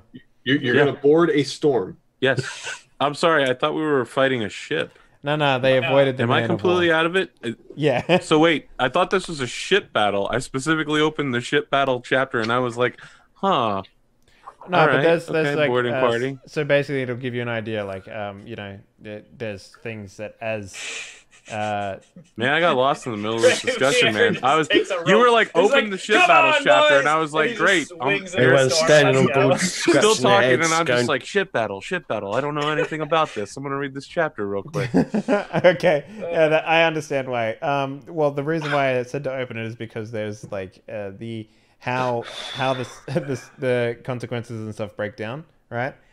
So it works the same way, basically. He almost got me to jump with him, man. I was so inspired. So inspired by my. That's the day we lost 2 PCs to fight a storm. I stabbed the storm with my rapier, GM. What happens? I mean, look, that is basically my approach here. Unfortunately, You see a I don't think it's pergola gonna on the work. distance, and it's like, oh yeah, hasn't noticed us yet. All right, here's my new approach. You ready for this? Go for it. I'm gonna go down into the bilge and intimidate everybody into working faster. Okay. I'm just gonna stand on there and scream at them about what worthless pieces of garbage they are. That is an acceptable answer, Mr. AP.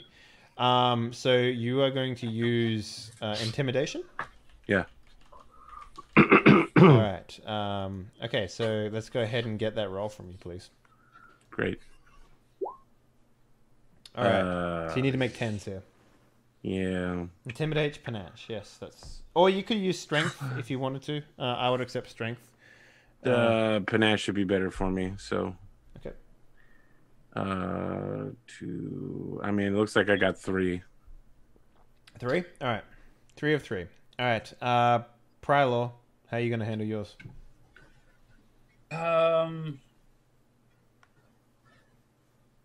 So how would the food get destroyed? It's basically just not secured correctly. All right. So what I'll say that imagine the scenario of your ship is coming into this, like in order to avoid the man of war, right?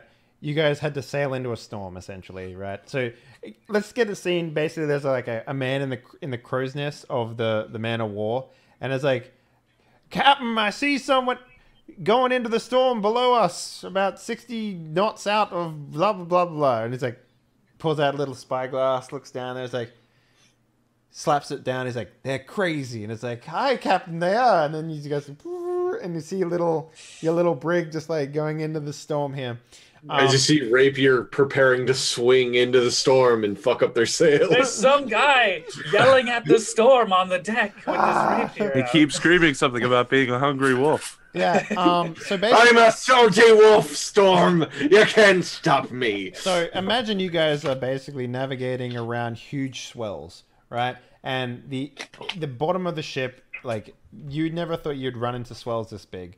Cargo is sliding across the deck, smashing into the walls as you guys like go left and right on the ship, on the ocean. So basically, after amount of time, these crates are going to break open and shit's going to fly everywhere. And all right, so there's kind of like 2 things I want to do. Is kind of that. And, well, you get one approach, my man. So you tell me. Yeah, I know, but I'm saying could it be tied into both? Because I'd be working that and just like making sure that the water doesn't, if there's water coming aboard. How are you doing the things you want to do? I want to do it with athletics and brawn by tying knots. So you want to use your strength to you just want to use your strength to help the ship weather the storm. Yeah? Pretty much, yeah. Okay.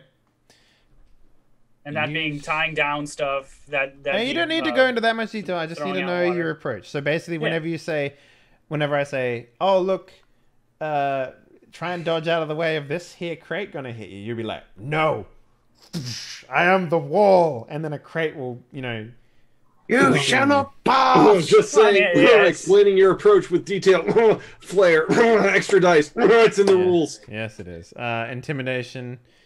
Intimidating crew act. All right, James, what about you? Oh, we need your roll. Sorry. Let's get for that. I would accept strength. Brawn, is probably. Brawn, and let's see.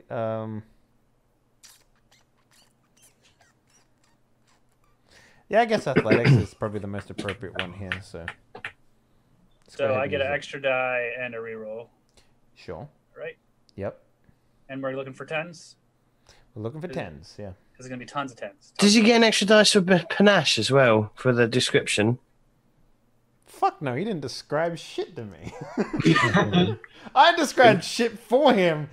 He doesn't get a dice for that. I was told that I was just supposed to be basic. It's fine. It's fine. Like basically, it's using the basic. Basic is the way that I like to do it. But yeah, because you're a basic. That's me, Mr. Basic. So what's that? That's you re-roll. So you re-roll the 4 into a 5. No, the 3 into a 5. So you got basically just 2 and 2s. Like so, you got 1,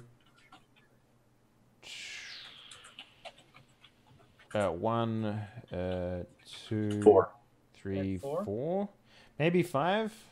So what's that? 4 and 6 is 1. 9 and 5 is 1.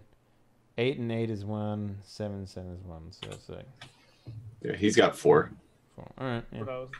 I mean, he doesn't have any single one that can count as 1, but all of them are above 5, so he's going to have... All right, James, what about you? I'm assuming sailing something? I'm going to ride the lightning. You're going to... No, yeah, all right. I was take just being drugs like, and be fancy. smuggled out of China? I'm gonna like. No, I'm gonna ride the dragon. Sorry, my bad. I'm gonna brace that. Oh my god, I had it in my head a minute ago. Now it's completely gone.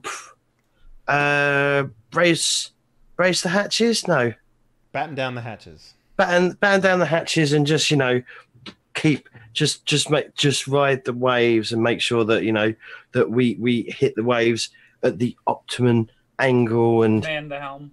All right, so for me that sounds like either a command roll, like a panache roll, or you are straight white knuckling the fucking steering wheel and just like. I'm white knuckling the steering wheel. It's not a steering wheel. The helm. What am I saying? All right, so you're using sailing, yeah? Yeah. So anytime, okay. Our helm is just a steering wheel. It be driving me nuts. All right, let's get that roll then. So that I would say brawn. I would accept brawn sailing in this instance, because you are. As I said, literally fighting the waves. Fighting the waves, yeah. That's good. All right, roll it up, my man. Okay, so that one becomes an 8. So there's 1, 2, 3, 4. 4? 4 raises. Okay, and you, June. So, Eric, son of Eric, from a very long line of Erics that have all been land-based farmers. He starts eating the only soil they have on deck. and militiamen. He just opens his mouth and he turns the storm into like an ash storm. Yeah, I drink the storm and end it entirely. No. So he's going to stand at the front of the ship. Well, no, he's going to stand near where Stone is, white knuckling the crap out of our Honda steering wheel of a ship, and he's going to start yelling encouragement and pretending like he's not literally shitting his pants in fear. So he's going to act like everything is fine. He knows what he's doing, and we're not all about to die. Okay. He's gonna tap into those old drill sergeant training courses where it's just you fake it until you make it. All right, so that sounds like a perform role. I'm going for panache perform. Sure, I'll accept that. I'll actually, you know what? Judging from your from what you're saying, I would say maybe even resolve perform. Why would it be resolve? Because you are tapping into your basic instincts, and you're trying not to be scared, as you described it yourself. No. I'm not trying to not be scared. I'm trying to convince them I'm not scared. Well, panache. Convincing them is all what panache is about. I could be actually shitting my pants. If I were trying to not shit my pants, I would agree that that's resolved. But I'm just trying to convince them that I'm not shitting my pants. Oh, we should call the episode. That I'm shitting my pants. The episode should be called "Boarding the Storm." Boarding the storm. The boarding action. I'm gonna swing over and fuck up their sails.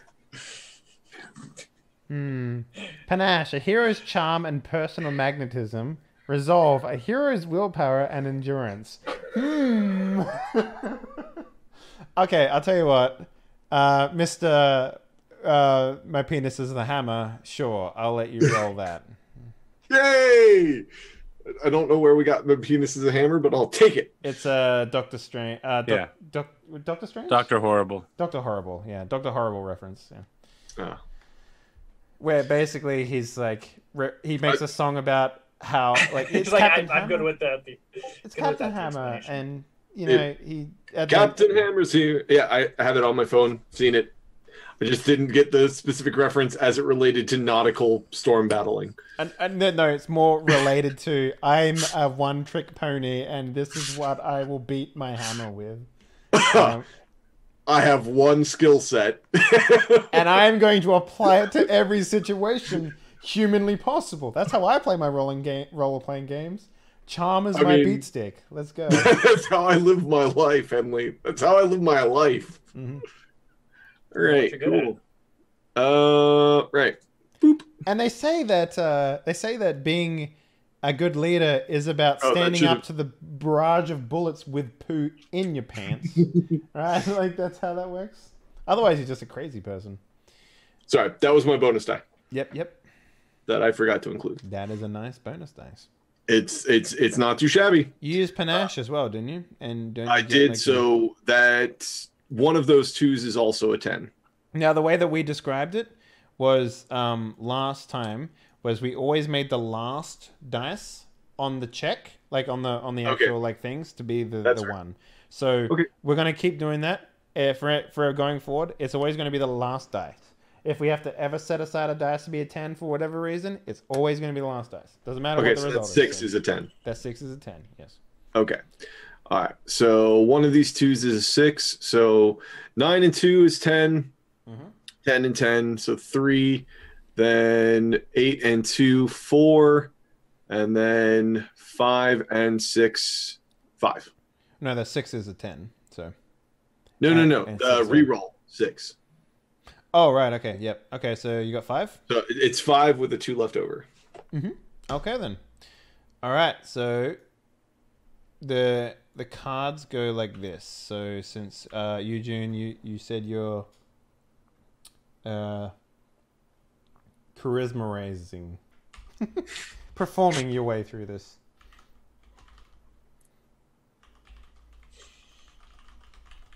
All right. So as a reminder, the order goes Eugene, Prylor, James, AP.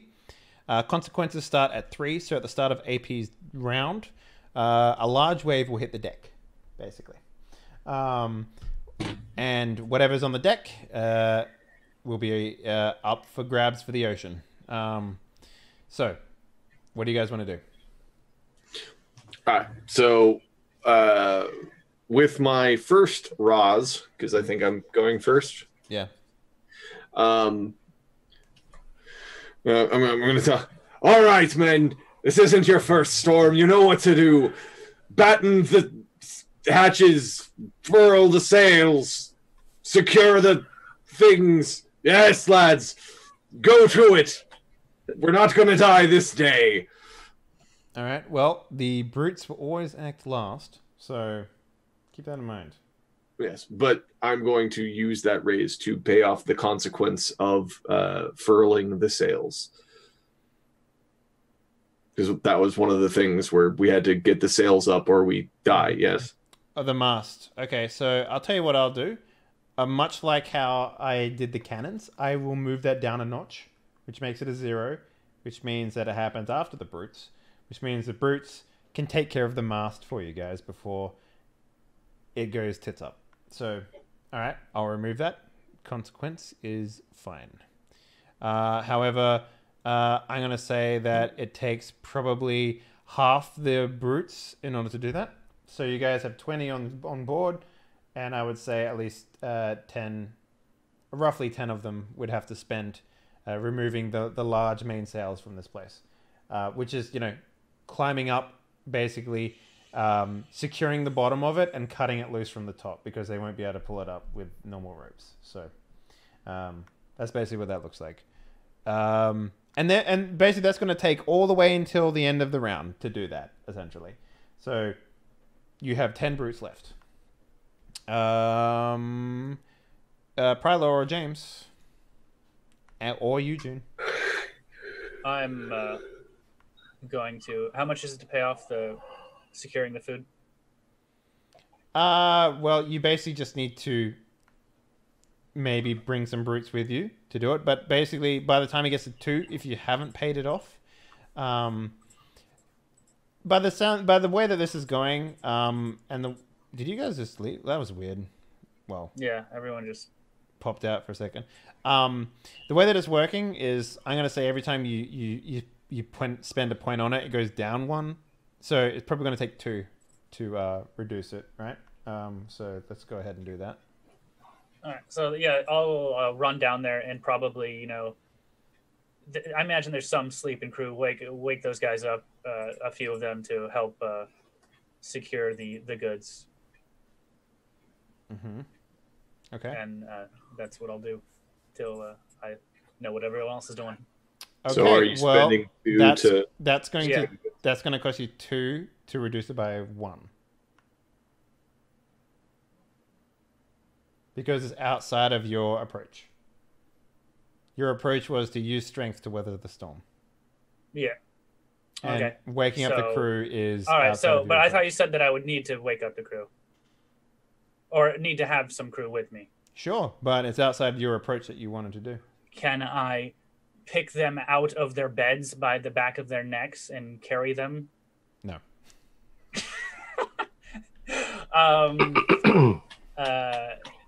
And I can't do it by myself, so I guess I have to spend 2.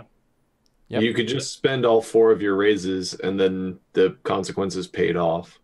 Well, yeah. So essentially what would happen is if you spend your 2 raises to rouse the crew and do something, you won't be able to spend your extra 2 raises to tell the crew to do it. Remember, the brutes always act last.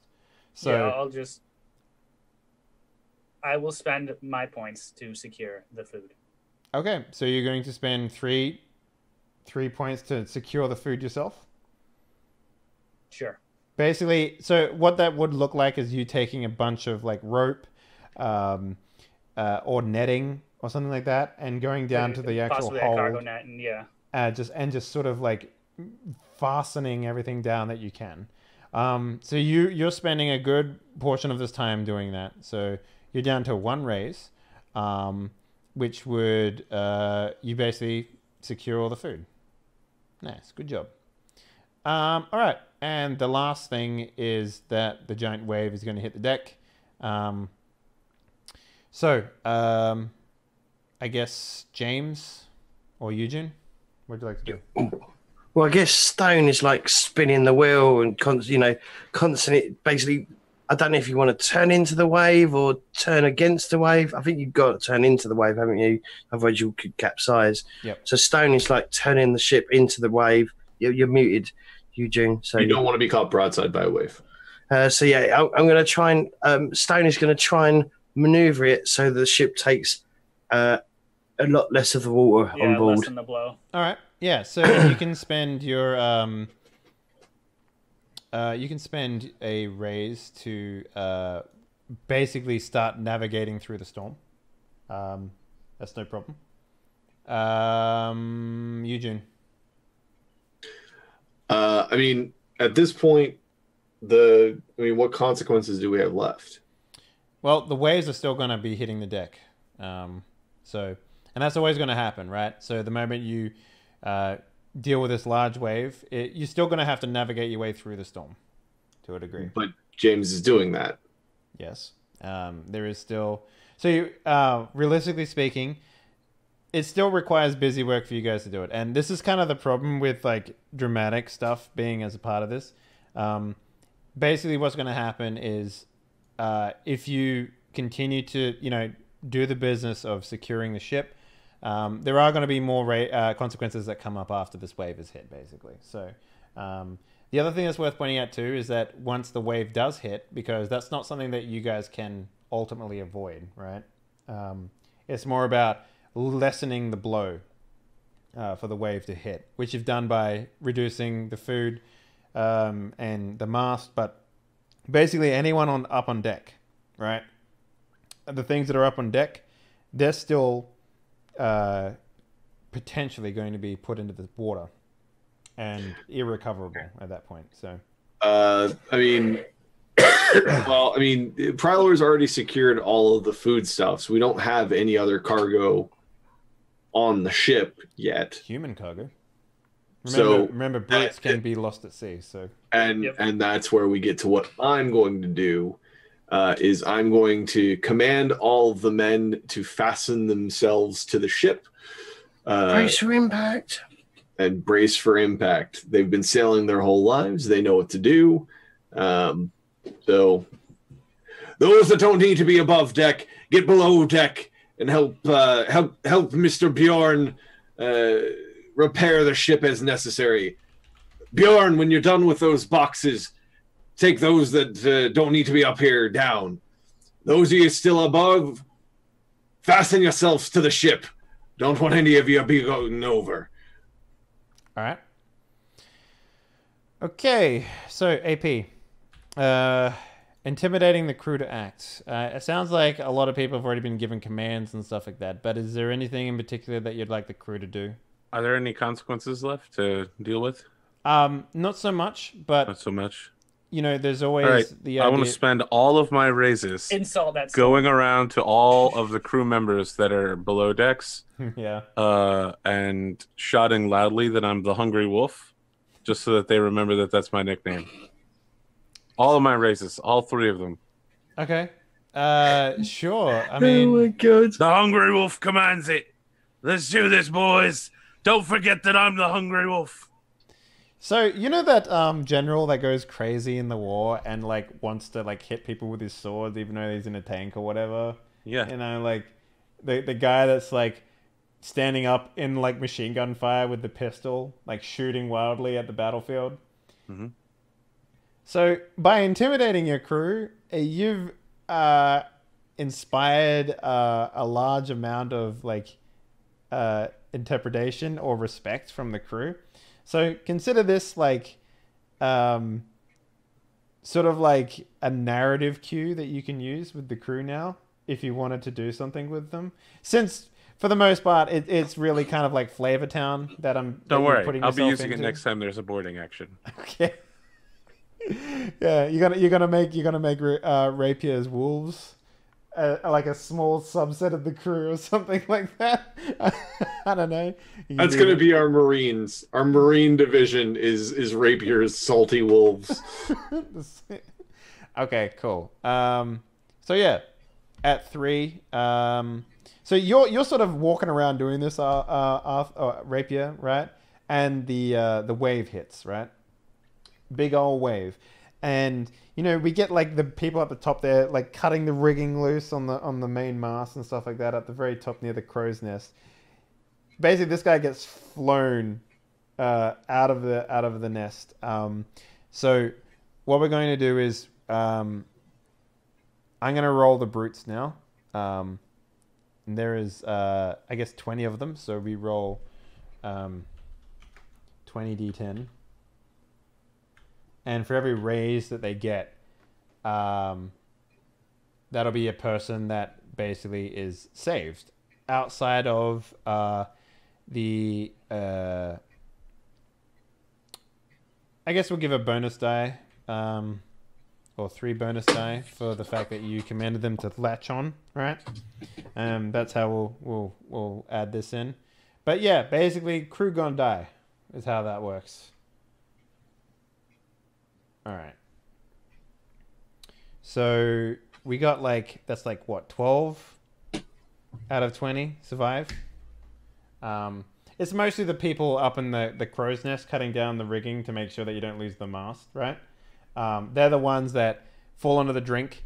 Some are latched on, but get blown off and swing down, hit the side of the boat. Find the witch. Find the witch. Find the witch when you. Yeah, basically there's a lot of catastrophes that happen because this giant wave hits, right? And we're talking what's that show on TV where they hunt crabs, but then they always get in giant... Deadliest Catch. Yeah. So Henley, you're telling me in a situation where we bought off all of the consequences with raises to spare, we still lost almost half of our crew? Yep. Okay. I mean, that's part of what this game is, man. It even says in the book here to do this shit. So... poor crew. Poor crew. They tried so hard. Yeah. Well, the other option was to lose the mast too. I mean, that's just the sort of the nature of how it goes. You can always restock the crew. And the other option was. Can I? Because I've got 3 raises to spend. Yeah. Sure. Can I spend 2 raises and create an opportunity that we can rescue some of the crew? Absolutely. I mean, they're only in the drink, so... I do technically still have 2 raises left. Yeah, so basically the large wave hits at 3, right? So you can theoretically use those raises to... and Arthur, I'll allow you to, if you wanted to, still have your 3 raises, because technically this was supposed to happen before your intimidation happened, right? So you can, if you wanted to, create opportunities and act on them to save... the crew, which is essentially what you guys would be doing in this instance. Okay. So the people with 3 left, Prilo, you have 1 left, right? But you basically have 10 raises amongst you to try and save, what did I say? 12 crew left, so... Mm-hmm. Well, I mean, you gave them 3 extra dice because of my order, correct? I did, yes. Okay, so let's just assume that at 3, I gave that order with 3 raises, and that's why you gave 3 dice. I don't want to try to game the system. Oh no, you gave that order at 4. Yeah, I guess that's true. You did tell them 1 before. So now that the large wave is done, we guys have I guess 8 crew members in the drink. We'll just say that 8 are in the drink. Yeah, that's fine. You can save them by, driving the ship broadside into them, that sort of thing. By fishing them out with lassos. By daring to swim into the water to retrieve them yourself. There are plenty of ways that you guys can do this. But yeah, remember that anything outside of your approach will cost you 2 raises. So, I will use 2 of my raises to throw a lifeline to one of the crew, I guess. I mean, hopefully more than 1, but whoever can grab onto the lifeline, I guess. The other thing you can do is create an opportunity for your crew to. Well, that's actually what I'm doing. Is I'm using 2. Hell, I'll use all 3. Hang on. Stone has a. I've got team player. So when I spend a raise to create an opportunity, you can then spend a second raise. If you do, you can you activate the opportunity on behalf of another winning hero. They don't need to spend their own raise to activate the to do the thingy. All right. So what does that look like for you? So I guess after we pass this wave, I sort of quickly spin the boat round because I'm sailing. I'm not, I'm sailing the ship You know, You're I'm the man on the. You're helming the ship. Yeah. Yep, I'm engaging the ship, and Forward thrusters. I guess I spin the ship around, and then I guess a few, one or two or whatever sailors are actually just bopping along near the near the actual main part of the ship. Mm-hmm. So all they need to do is either one of those pole things with the hooks on it, that they use to fish people out. Yeah. Okay. Sure. And this isn't like a huge ship, so you could theoretically. And that will cost me 2 raises. Yep. And I've still got 1 raise. So who would like to take advantage of that then? It'd have to be probably either you, June, or AP that takes advantage of this. I mean, it doesn't cost us anything to take advantage of it, so No. I'm gonna jump in, going, "Hungry wolf!" Hungry wolf. All right, yeah. So you jump into the water, like you basically use the momentum of the ocean and the bracing of the ship. So what? How many men would you say that you're capable of saving with this opportunity, having jumped into the water? He boards the ship. He swings in. He boards the sea. He boards the sea. Yeah, I board the sea with the rope. And as the ship swings, I stay in place, and the rope will catch all of the men as it arcs around. And then I just need everybody to pull me in. 8. As a matter of fact, he finds 3 more in the ocean. Yeah, yeah. I've been in this storm for 7 months. We're inventing ship drifting right here. That's what we're doing. All right. Realistically, how many do you think you're capable of saving? What is your strength score? I mean, what is my strength score? Pretty shitty. My finesse is really good though. Yeah. I don't know if I could leverage that somehow. I mean, that's like. Do you have anything also, like skill wise that Rapier could use here, like special abilities? I mean, my athletics is 3. I feel like that could. You have a legendary pretty trait, good at right? swimming, right? What does a legendary trait do? Legendary gives you a 10 on the 1 die for your finesse. Mm-hmm, mm-hmm. Okay. Yeah, your athletics is pretty high. I would say that this is still a brawn skill because you're actually saving people. So okay. I would say that you're pretty capable of this. So let's say maybe 2, maximum of 3 people, I think you're capable of saving with an opportunity created like this, right? Okay. So imagine that, like, basically, like, the ship is turned, right? And there is, like, I'll tell you what, if you give me, since it's out of your purview, if you give me 2 raises, you can save a 4th man, right? Because it's outside of your approach, right? Yep. Yeah. So you can save 4 people. Like, basically 2 are about to be, sucked under the hull of the ship, right? And you grab them, pull them up, and make them hang onto the side of the ship, and they climb up themselves. And then you swim out in the open ocean, basically. Two more men are about to slip behind the aft of the ship. Is it aft the back? I'm pretty sure. Like, let's just say that. They're about to, like, slip behind it, right? Even though, like, there was a nice barrier set up for this ship. And you swim out and grab them. And you swim around to the starboard side of the ship, right? Against the waves, sort of thing, because that's how athletic and brawny you are. And you're able, over that particular one opportunity, to save 4 men out of the, how many did I say was in the drink? 8? 8. All right.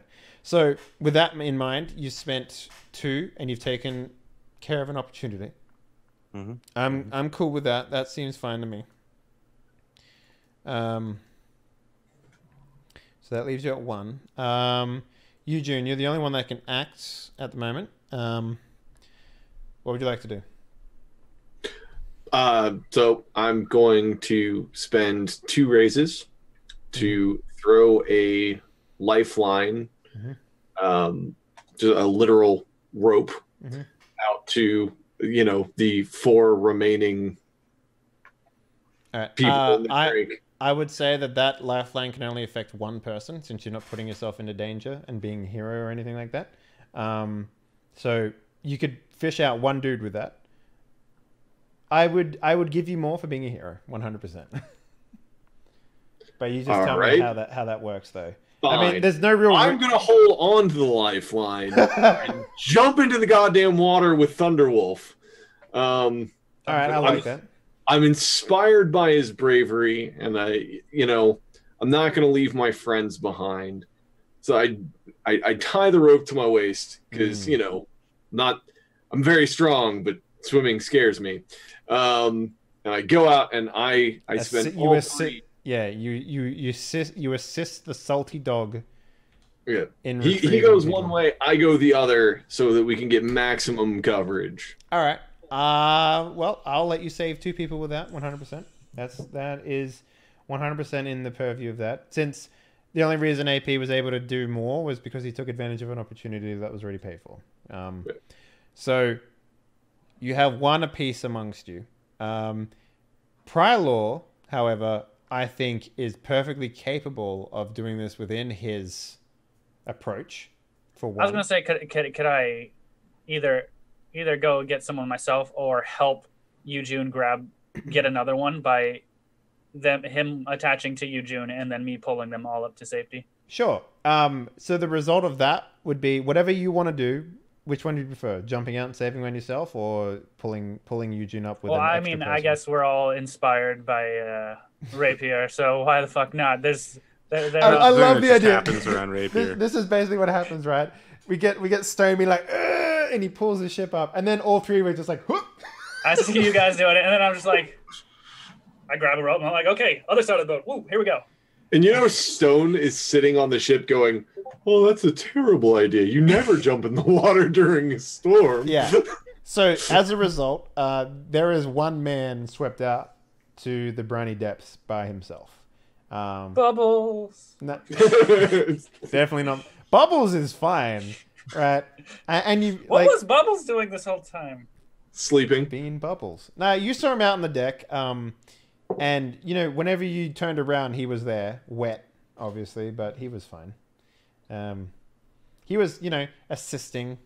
He was holding onto the mast. He was rolling up sails, that sort of stuff. He's a sailor, so he was doing what he was doing. But yeah, 1 crew member down, which is unfortunate. Probably from the main crew. So, good job though. You took 8-man casualties and made it into 1, so not bad. And since any of you guys can't act anymore, James navigates out with his final raise, yeah? Yeah, because I still got 1 raise spare. Yeah. So, good job, guys. You navigated out of the storm. Hey, we didn't kill all of our crew in our first voyage into a storm. Second voyage. Yeah. Into a storm, though. This is first into a storm. Mm-hmm. You boarded the storm like true men. And this time, Eric isn't like cooking the whole episode, down the Damn, savage. It's a good thing for a captain to do. Just be cooking. Yeah, Alrighty. It was decent. We ate well. So, do what you know. Let's take a look at the map now that you Keep guys morale up like a good captain. Like a good captain. Like a good Eric neighbor. is there. Wow. I I need to love move. how we were both going for the same thing there. Where the fuck is my mouse? Mouse, please. Okay, there we go. I need to move all the cameras around. But, yeah, let's take a quick squiz real quickly at everything that we got going on here. You guys are fine. I just need to move myself now. There we go. Look at that. Look at that. We're professionals here on the stream. Y'all want to take a 100% quick professional. coffee run? Yeah, we can do that. Actually, that's not a bad idea. And I'll update the map. Many thanks to our Patreon supporters for this week's episode. Head on over to patreon.com/handling to support the growth of Die Party.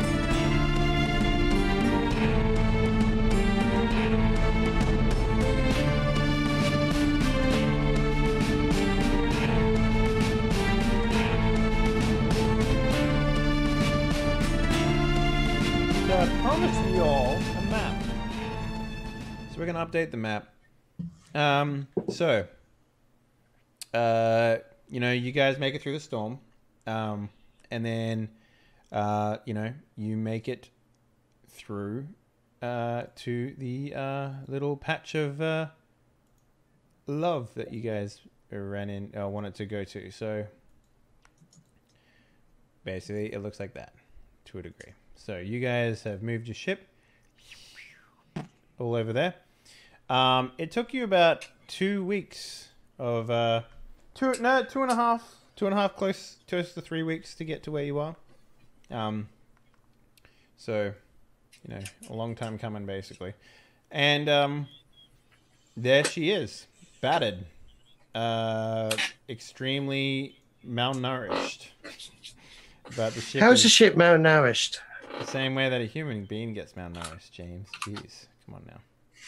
By not eating. Wow. Not So this enough is sacrificial soldiers.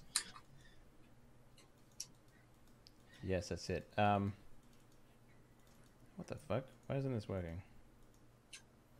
Oh, I was drawing. Fuck, that's annoying. Anyway, let me fix that real quick. I'm sorry. Yeah. What do you guys want to do?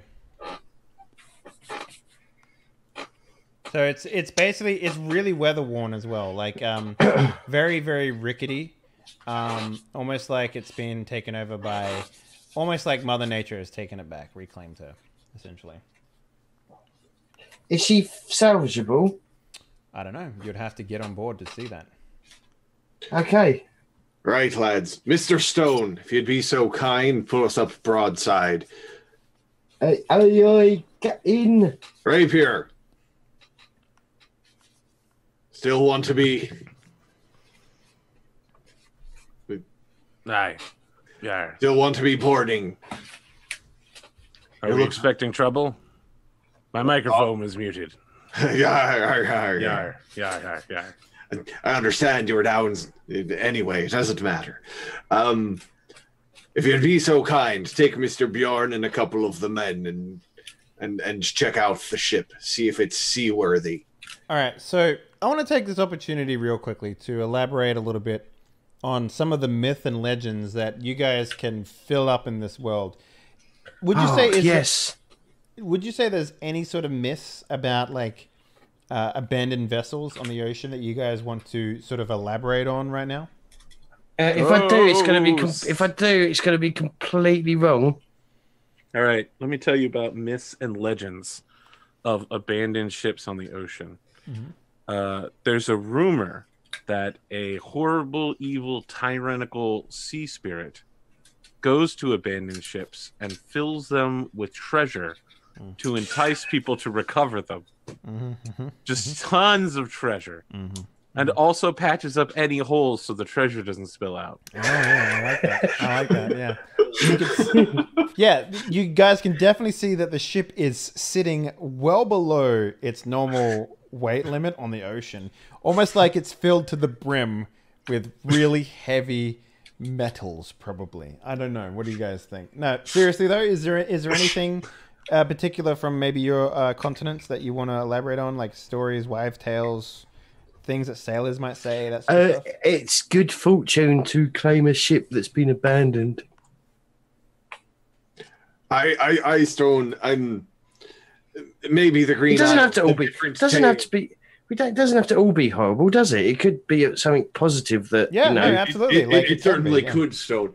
But not to the point where a sea serpent comes up and is like, "Oh, good finding, yo!" It's like fucking the genie from Aladdin, you know, just shows up like Robin Williams, just like, "You got 3 wishes and a boatload of gold. What would you like?" You know, it's like, fucking Another boatload of gold. Aye, a good wish. Would you like 3 more wishes with it?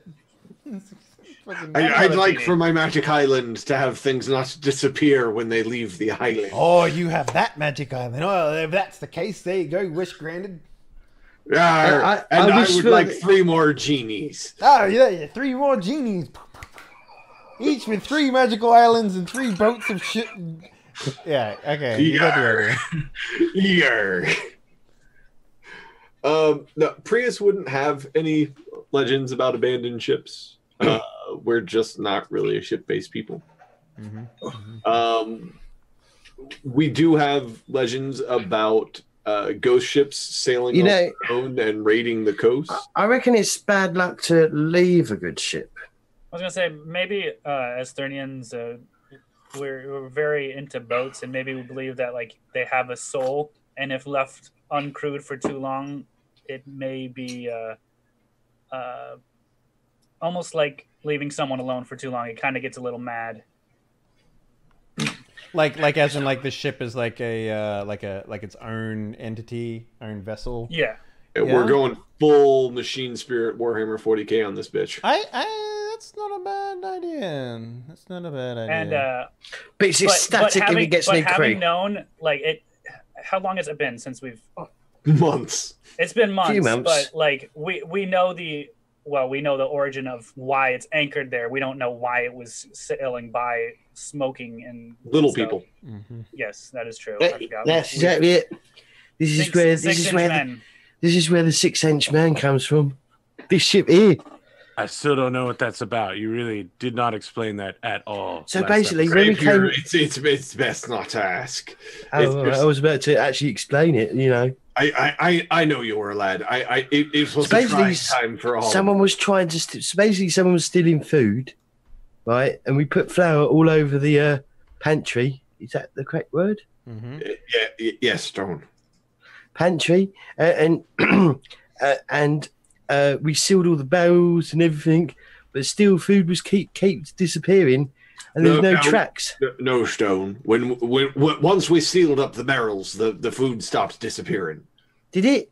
I thought the food still disappeared. No. Whilst it was Oh, okay. Sealed it All right. up. Well, we put flour everywhere, and then there was no tracks. So and then there was a guy who was dead with a dagger in his back, and no one saw it. So it must have been the same guy who was really small, who could sneak through the cracks of the ship. You see, 6 inches. Stone. We confirmed that it wasn't the 6-inch man. It was a downward stab. He could have jumped from the riggings. A 6-inch man would have had the weight to get up to the riggings carrying a dagger and jump down and stab him. It wouldn't work. The science. I don't know how isn't there. heavy the 6-inch man was. I mean, he's a 6-inch man. I mean, I don't agree with his. Well, so while this is going on, Rapier is getting an actual boarding party together, while the legend of the 6-inch man continues to live. See, I don't support this theory, but I mean, we don't know if it is a true theory. Bjorn, are you ready to go? It wasn't disproven. Exactly. I mean, you're not a man of science, are you? All right, are you a man of taking science? off now, Bjorn. All right, I'll be right over.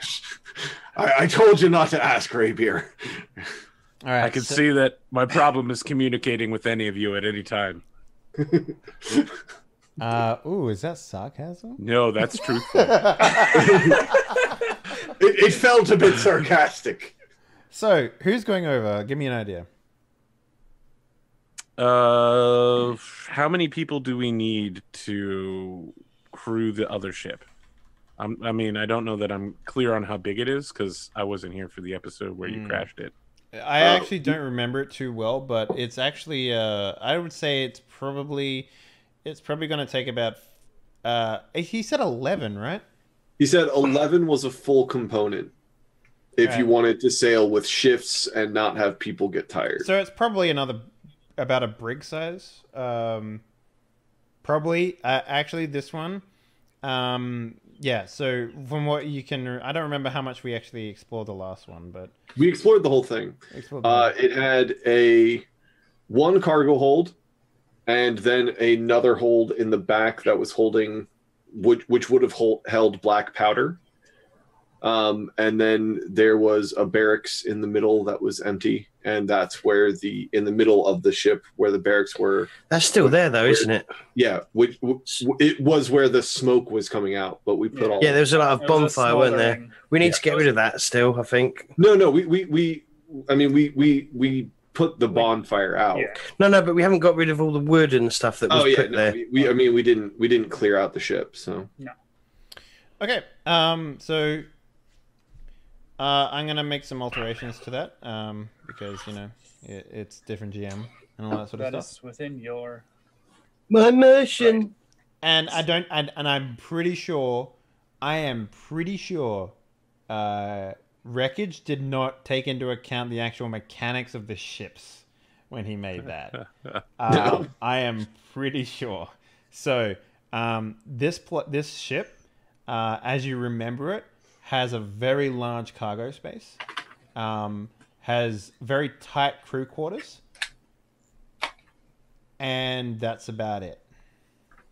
That's what you remember. Does it have any cannons? It did when you saw it last. All right. How many people do we need? How many people do we have on our current ship? 20. And how many do we need to sail? 19. 19. We have 19 on our ship. It takes 10 to one. So basically, a full complement on a ship would be 10 crew on one shift. So you'd need a shift is like half a day, basically. Okay, so if we took 9 people, both ships would have almost a full crew. For one shift, yes. So you would be running at half capacity for both ships, basically. Yes. Captain Eric, son of Eric, let me take Bjorn and 9 men and go over there. It's also worth pointing out, I wanna say that if you take a look at the map again, real quickly, I'll show everyone. You are very close to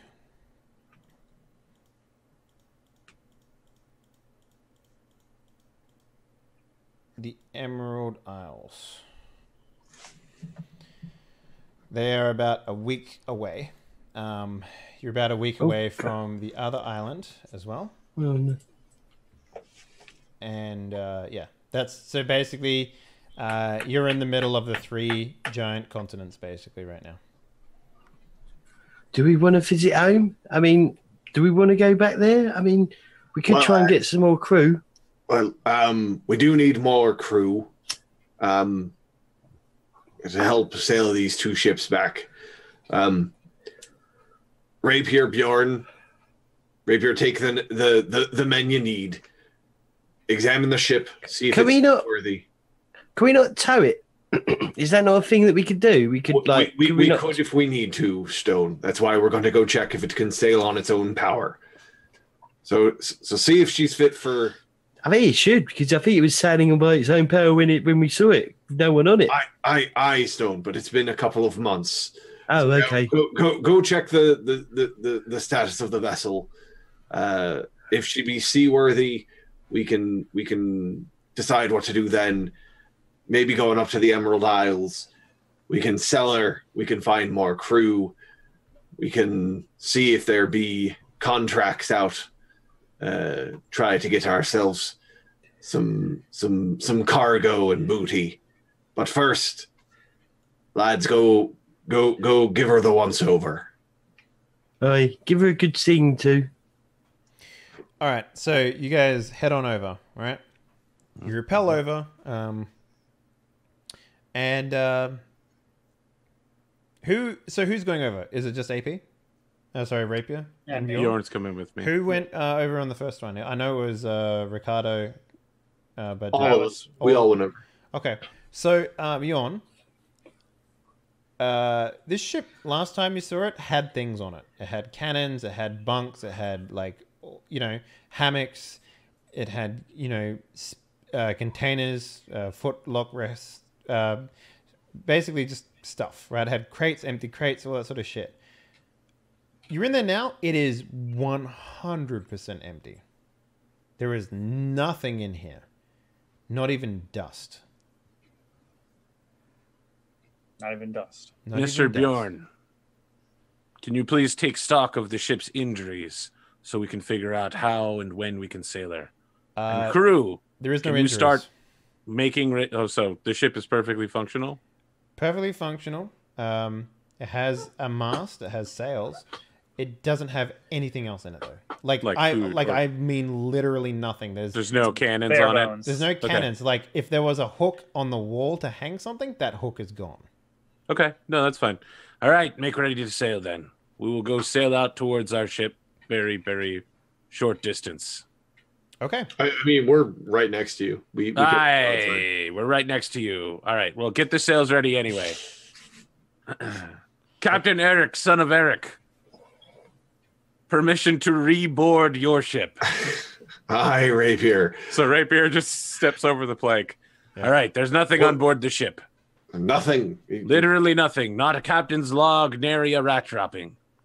Right. So it's been stripped by salvagers. Yeah, it's basically completely worthless except for the hull. Well, a ship is never completely worthless. I don't know. I've seen some worthless ships in my time. if Janeway ex Chakotay. Well, I want to point out. That's right. That's right. I want to point out that that's pretty worthless. The ship is surprisingly clean. That Archer one's a bit shit as well. And it's also it doesn't look like it's been stripped. There's just nothing in there. We had stuff before, so someone must have taken it. Aye, Stone. Someone must have stripped it and cleaned it, which is odd.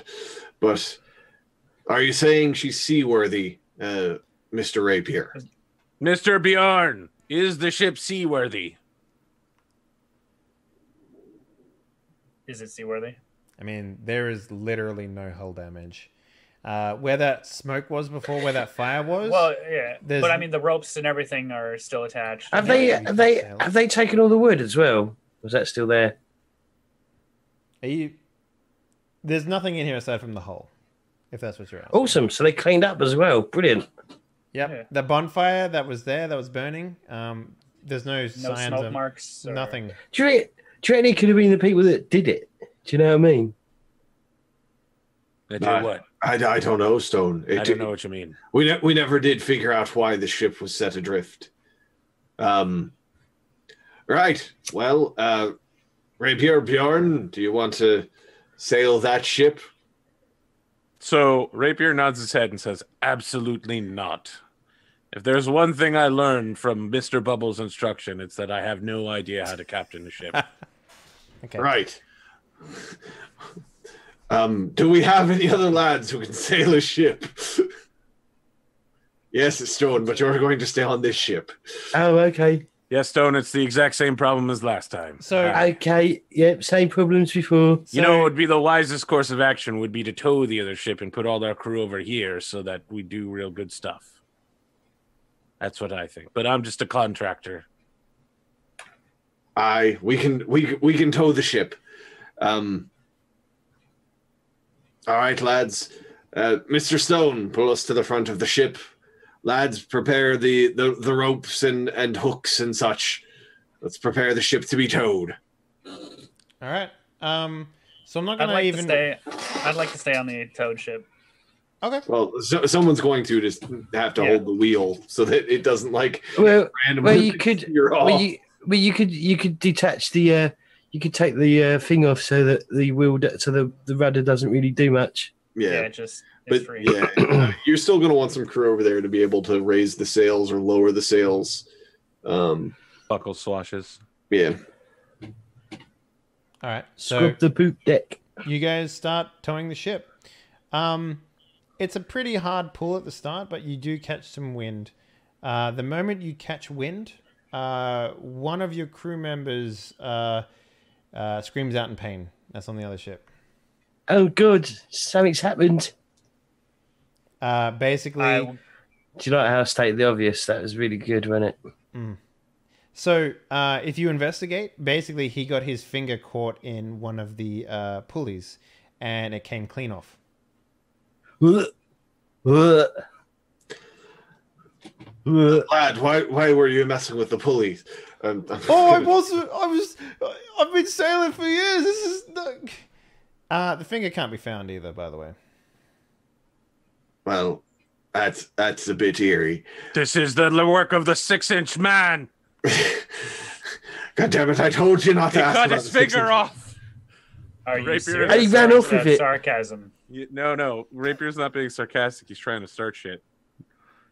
He ran off with 6-inch man. Right, lad. Good. I'll go ahead and treat the finger.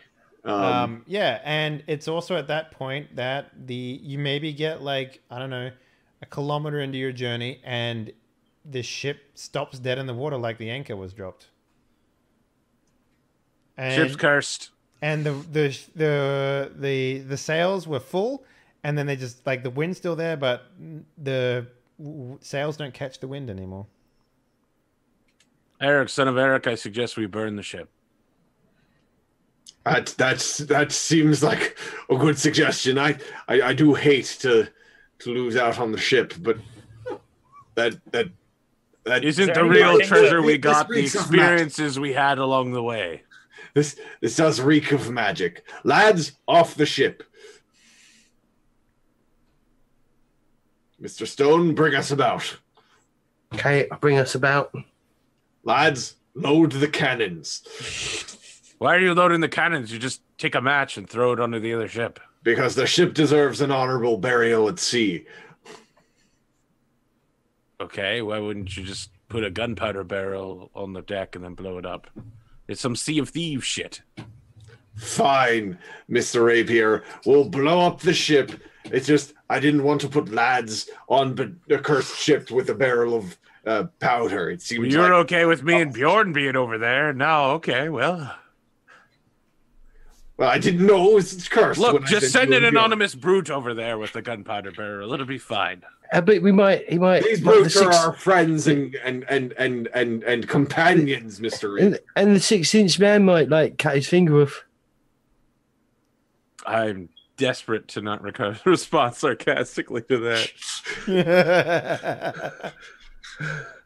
Good luck. Does a cat be having your tongue, Mr. Rapier? You seem like you want to say something. 'Tis a thing that happens to me now. Yes, Mr. Rapier. We all have our burdens to bear. Mr. Stone is indeed a cross that I must bear. Right, lads. Prepare a cannon shot. Four shot below the sea line, if you'd be so kind. Sure. You put. There's no sea lions out there. You fire the full into it, and the ship should be sinking, but it doesn't.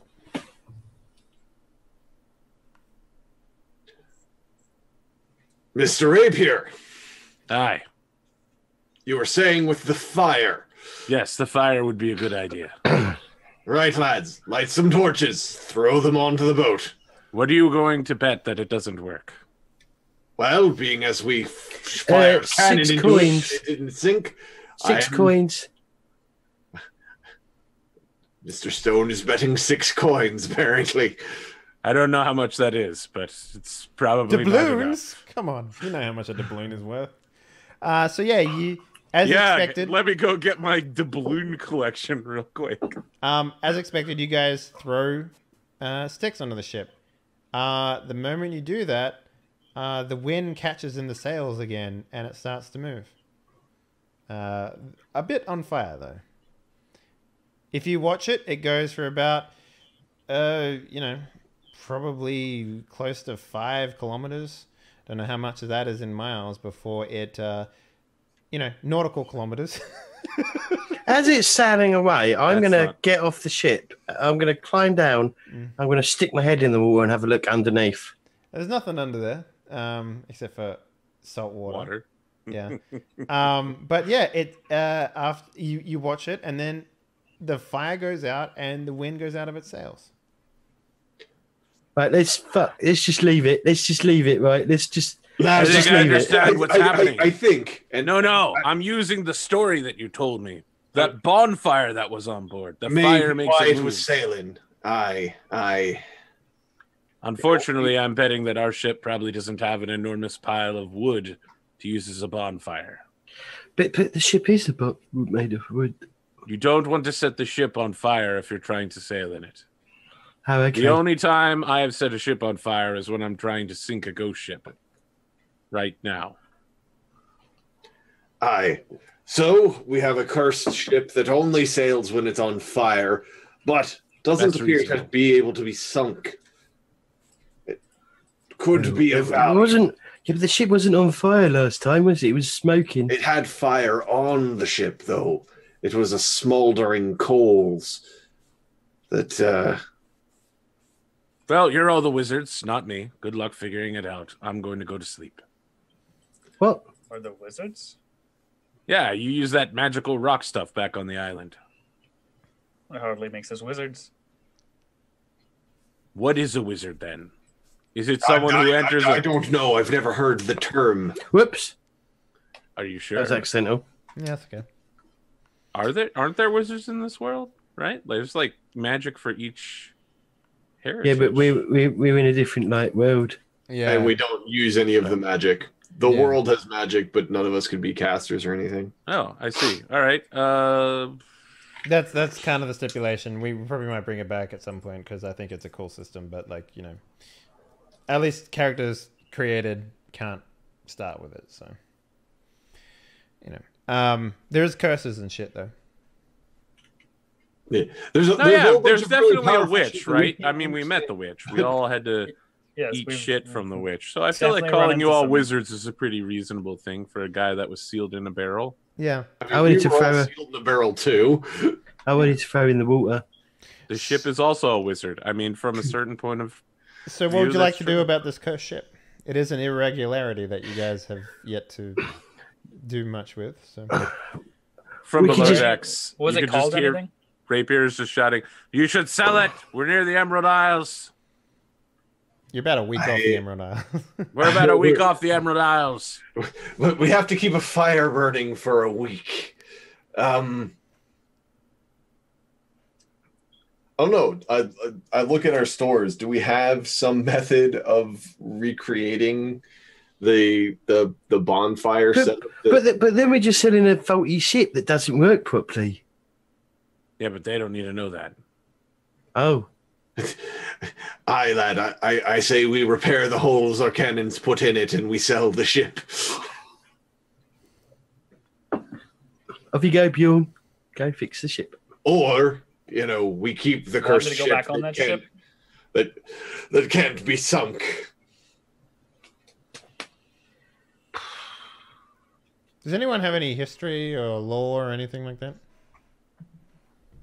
I mean, I have nothing. That would be what you want. Yeah, scholarship. All right, yeah. Why don't you make a scholarship risk here while investigating this ship? Okay. So I get a bonus die because I think it's the first time any of us have used scholarship for anything. Yeah, this is more like, finding the right legend and that sort of stuff, right? So I'm okay with that. Oh, okay. Shit. Surprising. Okay. I'll tell you what. I'll give you 4 things that you can pick from here. The name. Okay. I'll give you the history. I'll give you the supposed rumors. Or I'll give you, I guess, what... I guess a legend of similar ghost ships on the open water might be. Okay. The Smokinator. So I'm sorry. One more time. The name. Mm-hmm. The legend of ghost ships in general. I'll give you the history of this ship, and I'll give you what was the last one I said? Other ghost ships that are similar. No, that was part of it. I've already forgotten what I fucking said now. His name, myth of the rumors of the ship.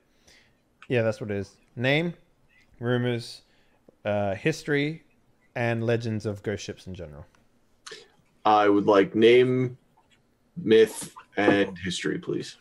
Okay, well, the name is the glass, spyglass. The spyglass. Yeah. That's the name. Yep, that's the name. It used to belong to a very wealthy merchant who basically was almost immune from pirates marauding all over this ocean. There's plenty of tales of people going after it and failing to board it, sink it, what have you. It was always laden with goods traveling from place to place, but the merchant on board never sold anything. It was only until he died of old age that the ship was able to be plundered. Ever since then, a crew would come along and try and own the ship. Either it got sold by someone else or what have you. And they would always end up going missing, along with its contents. All right, we don't want this ship. However, it's also said that the ship itself could make it from one continent to another faster than any ship that has been recorded. Almost eerily fast. Right, lads. Well, I'm not afraid of any ghost ship. There are no such things as ghosts, though there may be such things as magic and superstition. So here's what we're gonna do. We'll recreate that odd bonfire setup as long as we can. We'll try to drag the ship, get it to the Emerald Isles. It's a fancy name. Perhaps someone will pay us for it. In a lot of cases, like the ship's figurehead and stuff like that can be sold, and put onto another ship, and that ship will carry the same legacy. Whether that works for a ghost ship, hard to say. All right. So what's the plan? You want to try and drive the ship with fire? Is that what you're saying? That we're gonna try to recreate the bonfire setup thing that we saw previously. Well, the problem is they had like tarpaulin over it, didn't they? Like a damp. I mean, Yeah, but we have tarp and extra rope and stuff like that. Like that's just stuff you would have when you go out to sea. Mm-hmm. So you guys want to reproduce that? Yes. All right. So you do all that. You start sailing. You probably get a day and a half in. Is anyone paying particular attention to the ship, or is anyone on the ship? Like, give me an idea of what's happening here. I will be on the ship. Okay. Doing what? Well, checking the ship, checking the fire, maintaining it. Mm-hmm. Are you towing it? Are you crewing it? What's the deal? Well, I would be crewing it. It's being towed. Okay. Sure. Well, you bring on the stuff. You light the fires. It catches wind that wasn't there, and it almost rams the back of your ship. But you do manage to, sail alongside it while towing it, essentially. And after a while, it does start to get ahead of your ship due to how much faster it is, because you have to navigate your sails to catch the wind. This ship is just constantly filled with wind. Just going.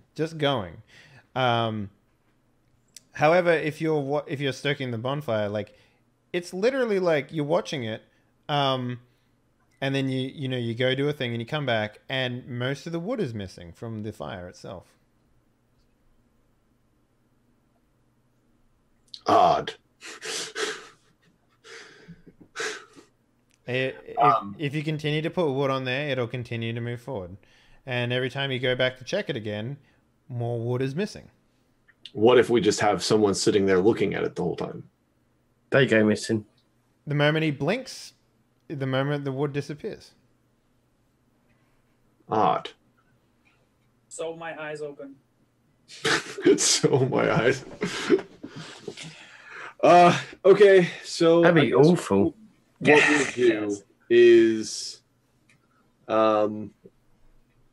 since we can't drag it. Okay. It's also worth pointing out, I'll give you something more. I'm not going to try and hide this from you all the time.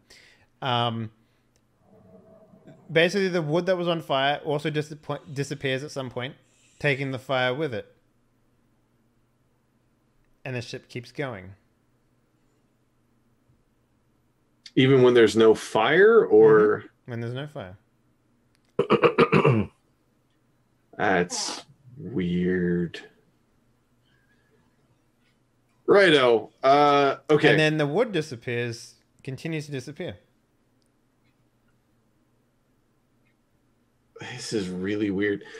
Okay. I would like to say, for the record, out of character, this is weird. I want to leave this ship in the middle of the goddamn ocean and go do anything else.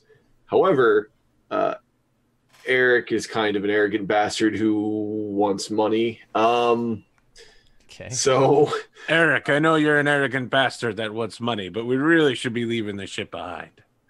but we abandoned the ship once. I won't abandon it twice. All right, lads. I'm going to need 8 of yous to come over here.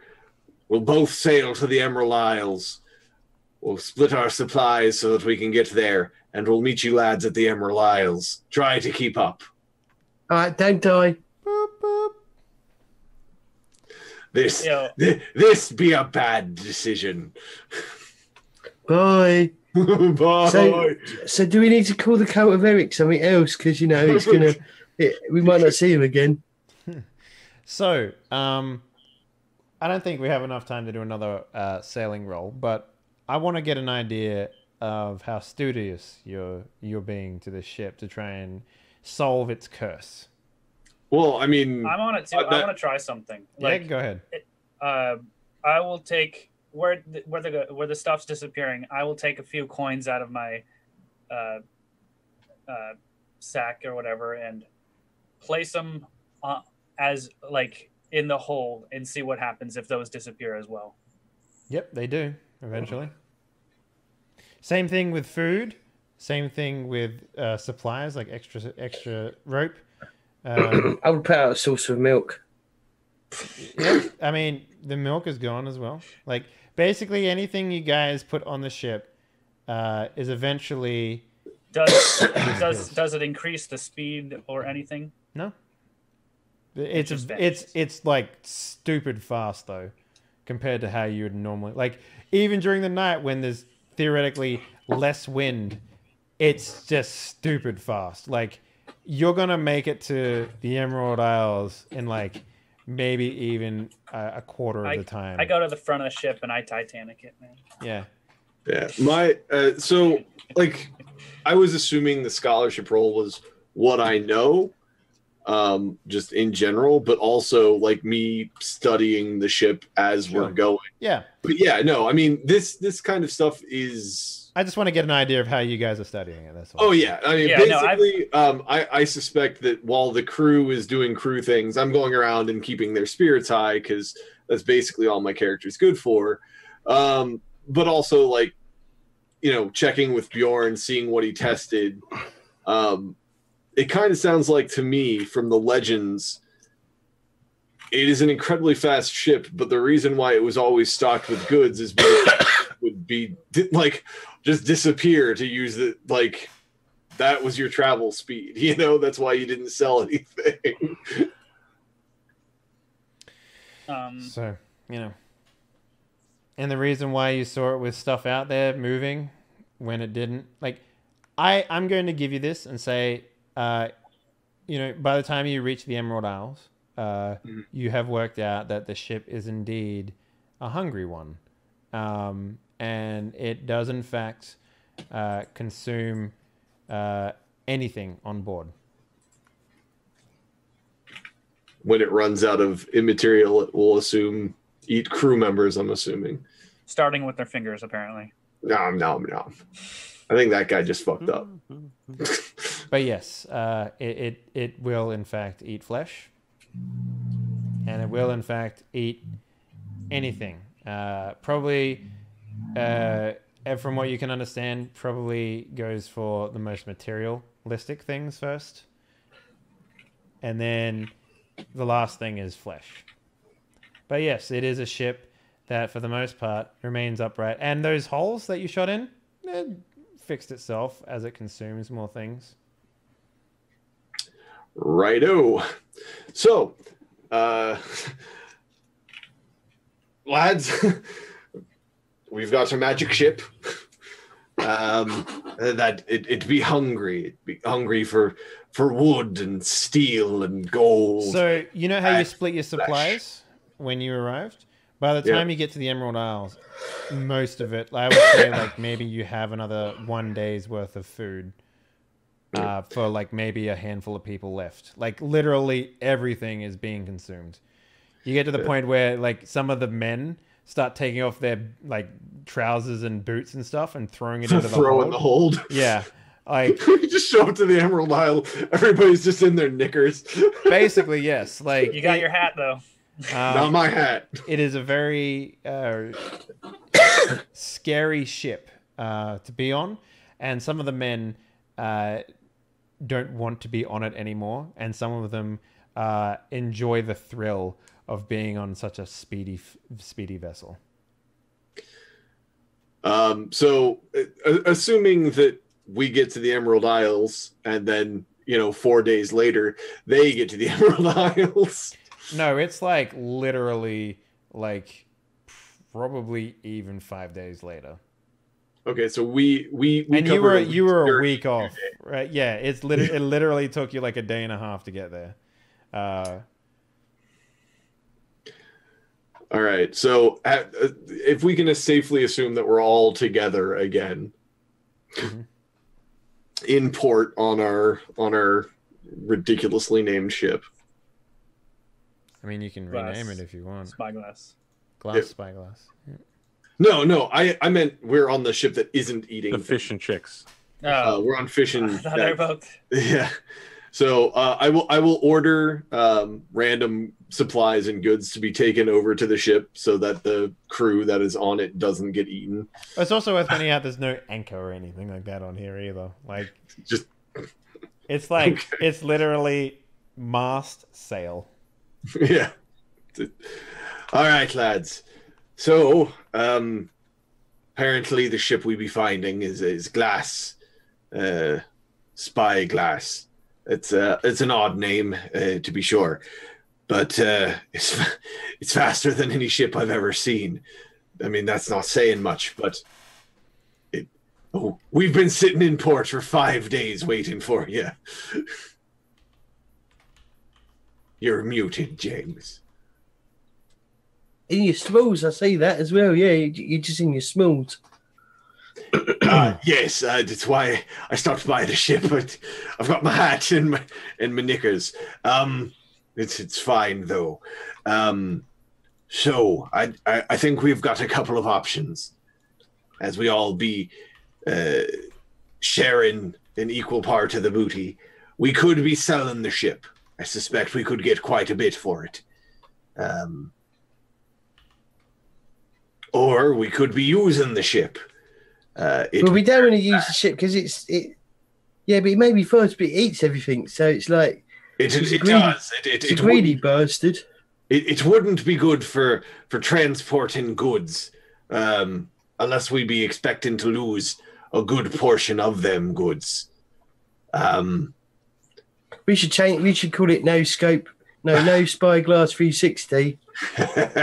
Aye, that's a futuristic reference I don't understand. But Nay. I know exactly what he's talking about. I've seen a man with a crossbow run around, jump into the air, spinning around in a complete circle, and then try to shoot a man in the head. Crazy. Literally never worked, but there's a legend that one day a man will be able to do it. Technically, I don't know what 60 is, but your life be an interesting one. I've been Technically. everywhere, man. I've been everywhere. 60. Yeah. Sorry, let me rephrase that so it's more in character. Yeah, no spyglass 360. Right. So we can try to sell it, or we can keep it. I don't think there be many ships on this ocean that be able to outrun her. So, Outfeed it. willing to risk some cargo, we'd be able to catch any ship that be on the water, or get between where we need to be and where we want to go back to. Yeah, but I think that would be too. I think that would be too expensive, though. I think that would just work out too expensive. But it need not be We could keep expensive it for- cargo, lad. It literally ate our clothes, and seemed to keep on running. It's not like we need to laden it with gold. So Say we bring it back to our island. yeah, And just keep it till we need it. it's also worth pointing out that it ate the most valuable stuff first, and then it ate everything else after that. So with flesh being last, obviously. So if you put like a pile of gold and a pile of fish in there, it would devour the gold before it would eat the fish, you know. But it will eat the fish. Yeah. But if we have a fleet, we use this as a scout. Finds our target, chases them down. The other ship catches up. We take them out with a ship that apparently can't be sunk. Then we load the goods onto the ship that don't be eaten the goods. And then we sail back home with an island that can just generate as much shit as we need. And we just put it onto the shit-eating ship.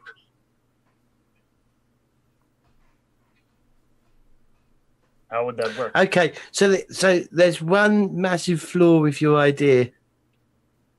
Yes, Stone. How do we get it back? Because you know you've nearly run out of food, and we've only got so much food left. Well, Stone, we're going to have to find a contract to be doing here. Right, but they probably won't pay us until we've done the contract. Righto. Luckily, we've got this ship that still has supplies and cannons and the like, Mr. Stone.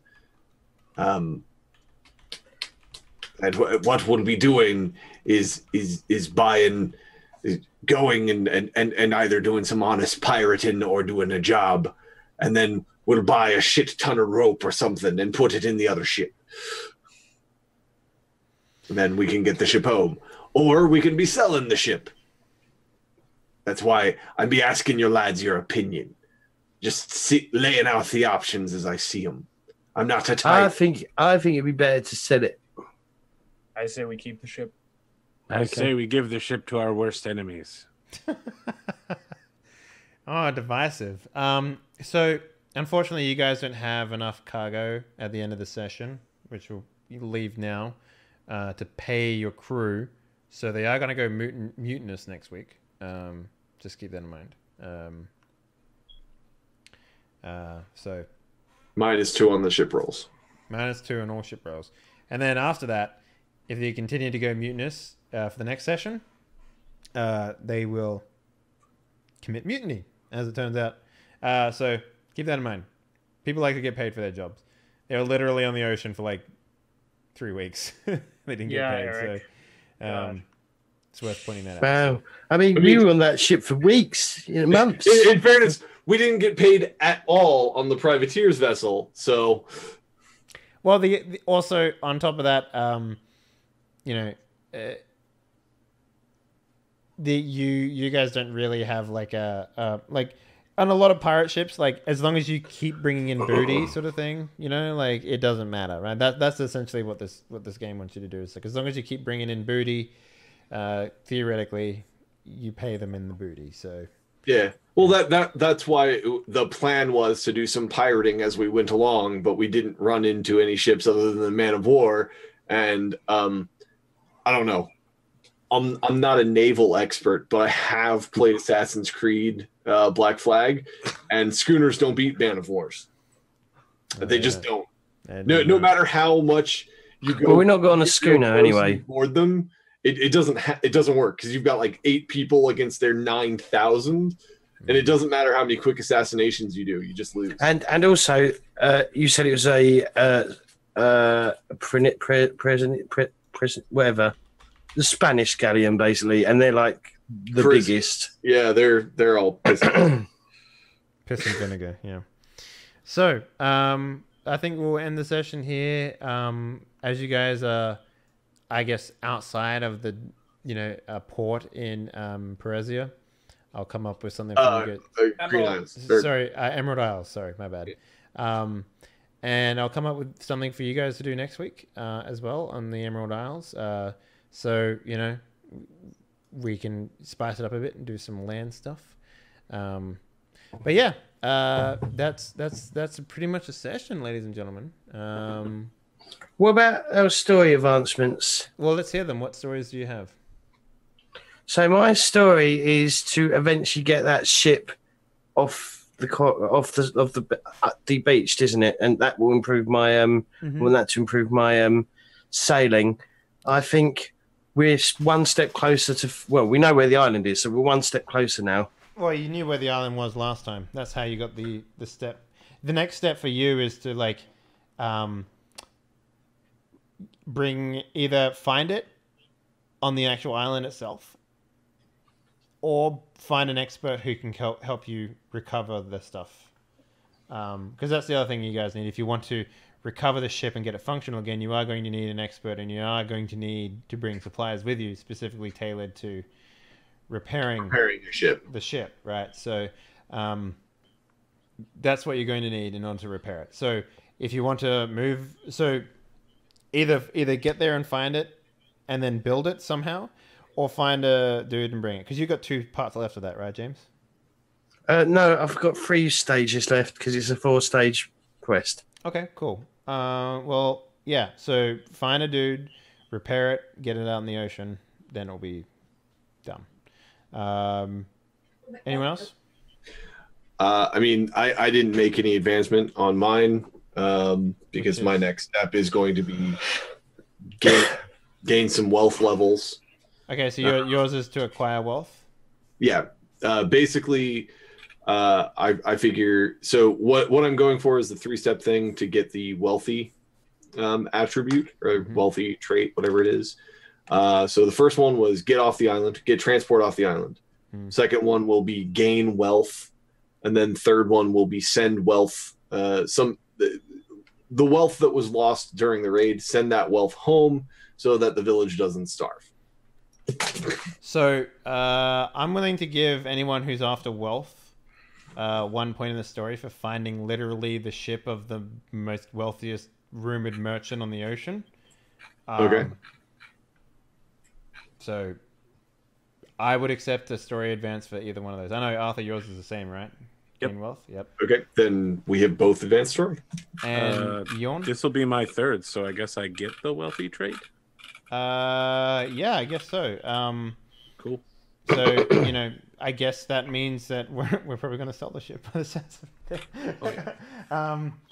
But yeah, as far as mine, acquiring smithing knowledge. No, I don't think you really accomplished anything in that regard today.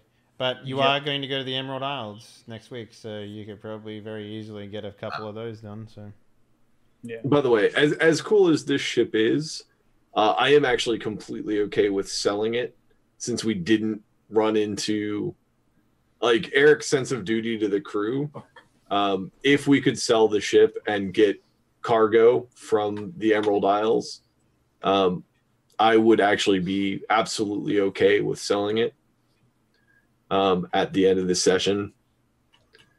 But I will leave that to your discretion.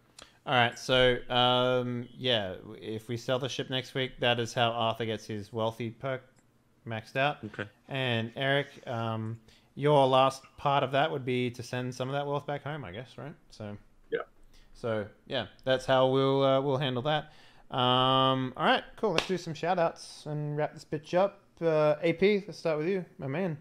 Where can Twitch, people find Twitter, you? YouTube, AP Gaming Real. Nice. And what type of games can we expect from you in the next week? All kinds of games. Battletech, Burning Wheel, Stars Without Numbers, anime. That's my life. Wait, did you say anime? I did say anime. I have an anime show. I'm about to start a second anime show, maybe. And I talk about anime all the time, everywhere. So you're just going to be an anime channel? Do you play anime games now? Is that how we're going? I've played a couple anime visual novels. I'm really not impressed. Visual novels tend to suck really, really bad. You should play Yakuza, dude. That's like literally the most anime thing in the entire world. I'll think about it. Yeah. Literally, they punch each other with flaming hands. Like, I don't know how much more anime you get than that. I mean, there is the Attack on Titan game, which is a game based specifically on an anime. Yeah, but if you've watched the anime, you know exactly what's happening. Unless you suck at the game, and then exactly what happens is you get eaten a whole bunch. Yeah. Speaking about getting eaten a whole bunch, Mr. Eugene, where can people find you? And put you in their mouths. I mean, I'm the unicorn of Twitch currently, so what does that mean? Find me on Twitch. It means that you are a virgin. No, it's twitch.tv/Eugene. I've got a question about unicorns. Go No, ahead. I'm not going to go there. No, it might be too Yes, crude. they do. You've gone too far now. I was going to say, do they use their horn in foreplay? Yes. Obviously.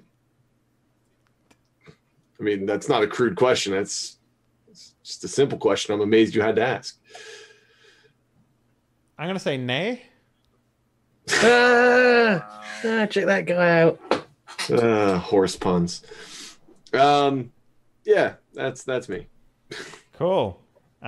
Speaking about putting things into orifices, Prylo, what's up, man? Yo. How you doing? I'm Prylor. You can find me here on Twitch at Prylor or on Twitter at Prylor_TV. I play a lot of tabletops. I will usually tweet them out. I just remembered now that I didn't tweet this one out. But yeah, you can find me most of the time. Either here playing, I got this Dead Man's Crest and Surge tomorrow. Nice. And then on Bacon 5-0's channel, I play some Emberfall, which is a D&D, and I'm going to be playing on Tuesdays. Mondays. Shit, I don't know. One of those days. I forget. I think it was yesterday. So yeah, that was Tuesday.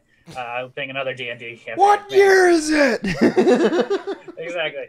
So yeah, I do that, and I also play video games. Come hang out. Oh shit, video games.